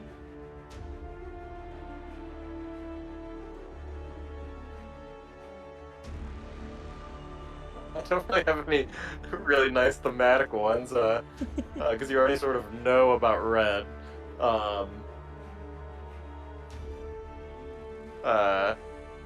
Just go for it. Whatever one. Yeah, I sort of, clutch my hat, and you sort of see the tag, but you sort of already pieced it together, and I'm like looking solemnly at the hat, and then I look up and I'm like, old one-eyed Benny, would that be the canonically first time that this new nickname is revealed? Old one-eyed Benny, sometimes my dynamite's duds.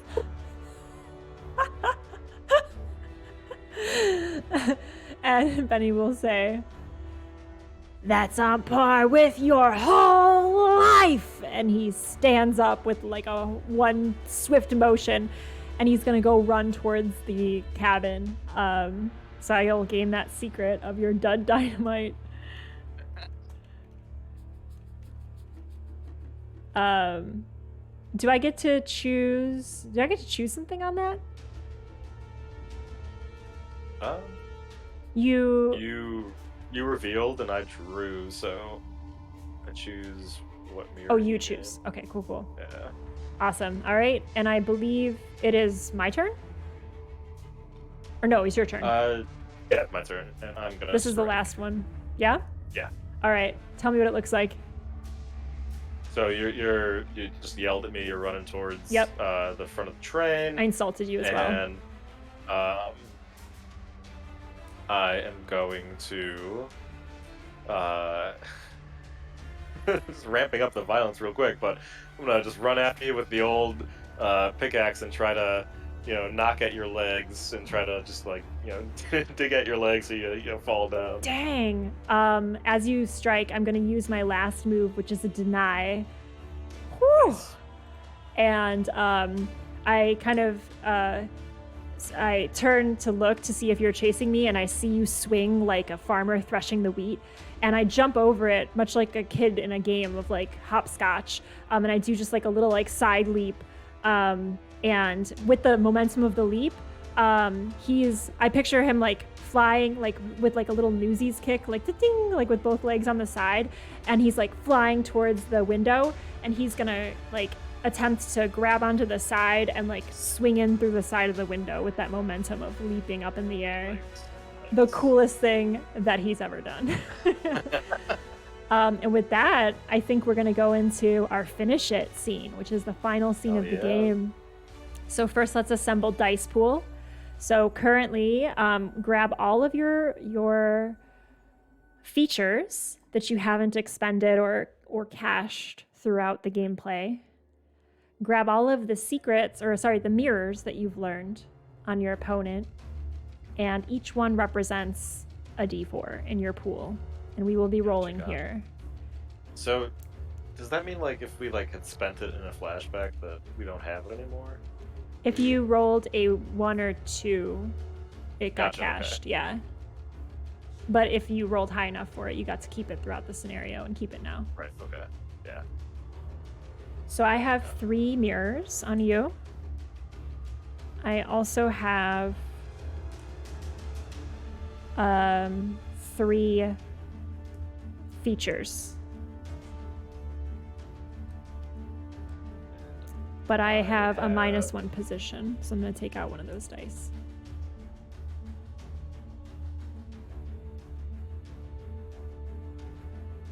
And so I have 2 features at my disposal: the dynamite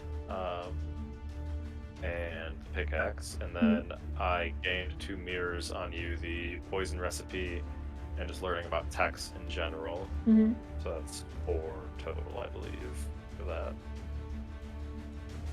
Plus whatever that I might not be realizing. Um, Anything like? did you already do your power, your position that you have 2 on? No, yeah, I don't have that. That is what I'm missing. So, 6. Yeah, I think you have 6 and I have 5. Cool. Right? Yeah. All right. So we have created our dice pool. So, okay, so after you both roll your final dice pool, compare your results. Remove any of your dice that match your rivals, one at a time. So if I roll 1 and you roll 1, we remove that die, because that has been countered by your rival. Compare the highest of your remaining dice to determine the outcome you visit upon your rival. So there are cinematic outcomes based on a 0 to 1, a 2, a 3, or a 4. Are you ready? So are we just doing one at a time and like comparing 1 to 1, or? Yeah, we can do that. Okay. Or we could roll the pool and then pull out the different ones that match. I only have 3 d4s to roll. Okay, let's do it one at a time. Oh yeah. All right. So first one, let me move this close to the mic for the sound. Well, actually, we'll have to do them all because, like, just because I roll the first one and it's this number, you could eventually roll that number and we'll take it out. Right. So just only do 3 at a time though. Yeah, it's fine. Just or do I? Just write down what you got. I'll just roll twice and write it down. Yeah. You're right. Okay. Yeah, I was like, cool. I like the idea of dueling dice, but it's not ultimately going to work. All right, I'm just going to roll all these bad boys. Sounds good. I'll roll mine twice. Write down the results. Oh man, oh man, oh man, oh man.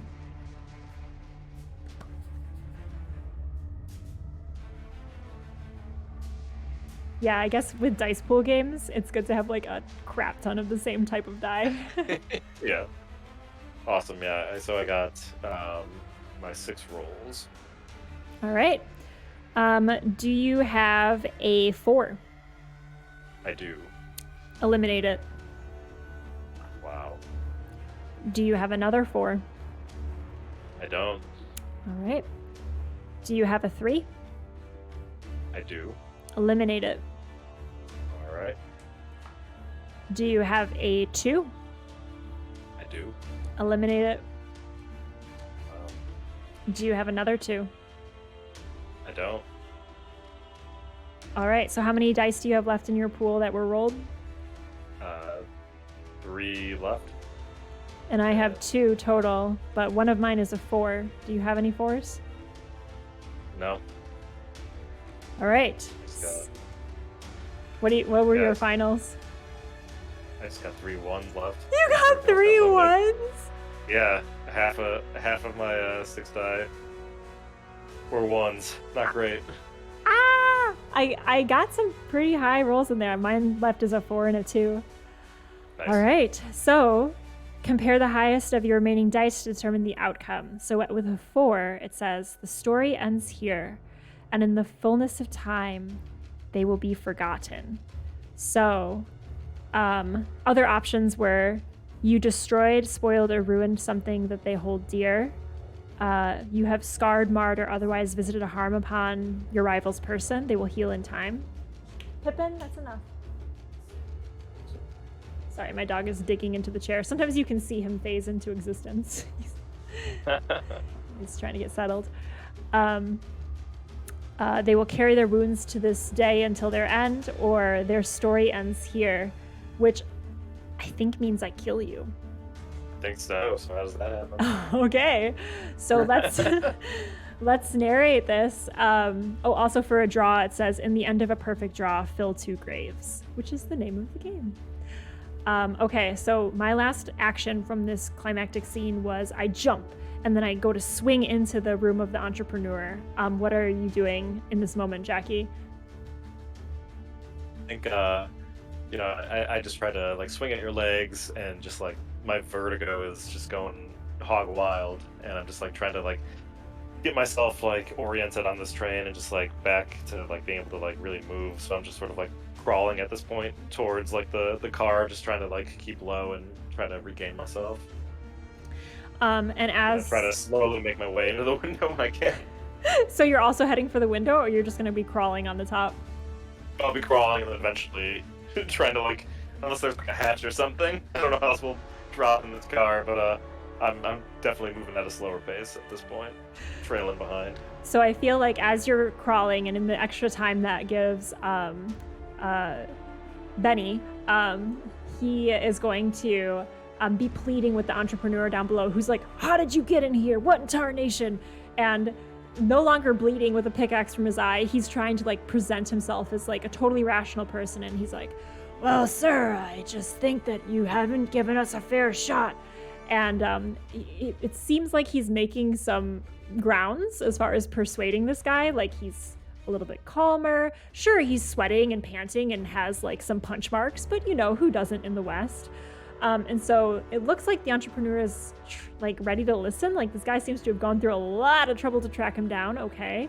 And as they're having this conversation, over the entrepreneur's shoulder, so kind of like behind him, so he can't see you, Jackie, but Benny can. And so he sees Jackie kind of like slowly crawling and vertigo like shifting into the window, right? Like, he's kind of like his legs and then his arm and torso, and he's like trying to come in through the window. And in this moment, Benny is like, he feels the weight of the gun on his hip, and he sees his rival. What is the last thing you say to Benny before he eliminates you?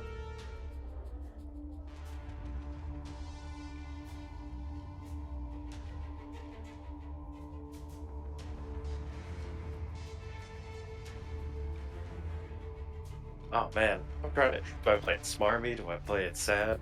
I know, right? I'd say he's also a very dizzy person with a derby cap on right now. But I'd say that Jackie looks up and he just sort of sees Benny, and he's sort of got him dead to rights. I think he looks up and he knows that his number's been called, and he says to old One-Eyed Benny, as the new nickname's catching on, I'm like, Benny, just make sure that you take care of Tex. And I sort of, I give up. As you say that, he levels the gun up, and the entrepreneur is like, whoa, okay, I'll fund you. And he points it over the entrepreneur's shoulder and says, don't say his name. He's my son. And he's going to pull the trigger, and at that moment, the bullet like clips your shoulder, and it like catches you off balance, and you like kind of stumble back from the window on this moving train. And you see coming up ahead I guess the train has been going up the mountain just for flavor, and then it's going to cross on the other side and continue on down the track. And so you're kind of like at the point on the mountain where that mining site was, and you see the hole that you had pushed the skeleton of Red into. And with that like off balance and your bullet wound, the last thing you see is your body hurtling through space towards the same mine shaft that you had pushed your old partner, and your derby hat flutters and falls with the same slow grace that it had fallen off of Red's head, with the sparkles of fool's gold all around you. Beautiful. And that is where we will end our session. Then one stick of dynamite just spins in the air, falling from my suit jacket. Yes, and then it like has a little like fizzle, like boofs. Oh my gosh. Yes, well, thank you so much for playing. This was fun. It's such an interesting game. I really do like it. Like, I feel like it has like a cool way, because you could obviously just like sort of streamline it, but it is fun to really delve into the scenes and like really paint this like strange interaction.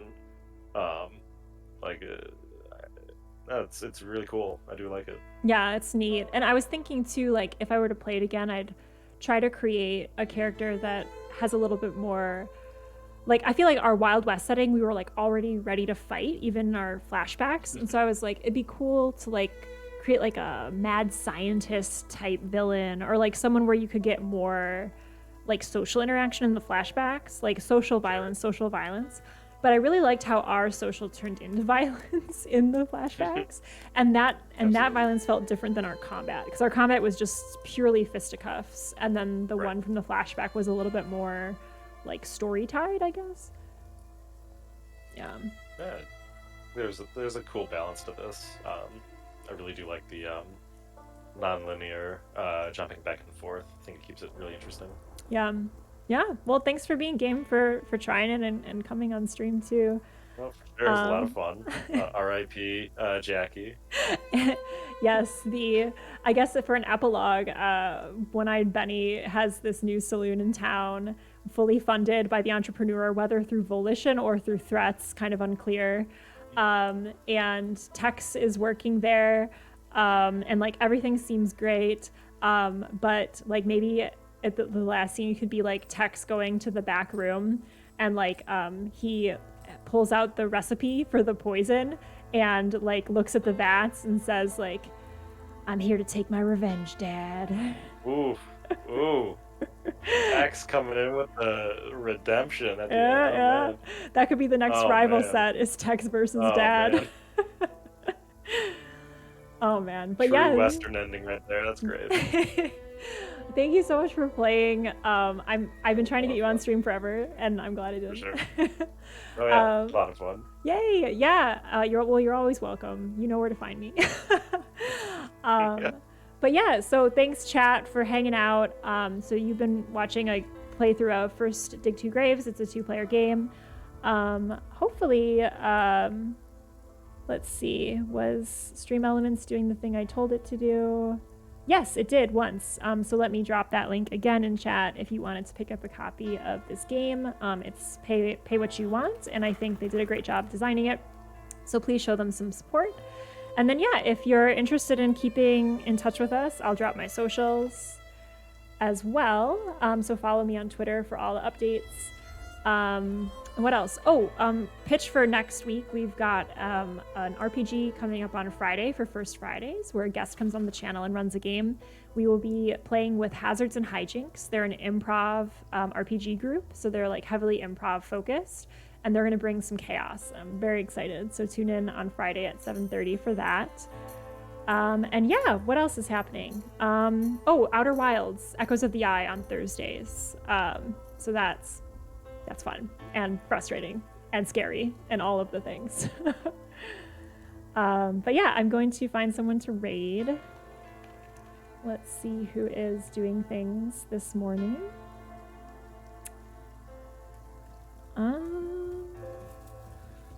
Let's raid.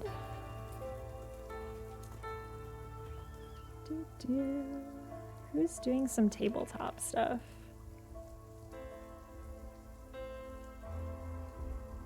Oh man, the tabletop genre on Twitch is like very, very overwhelming because it's just one genre for Very broad, yeah. a whole bunch of types of games.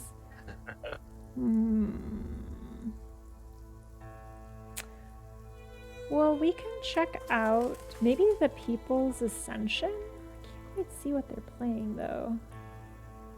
RPGs Uncovered. I don't know what they're playing. I don't know. Let's go find out. Why not? Yeah. Of course I picked the one that must spell it correctly. All right, let's get this raid cooking.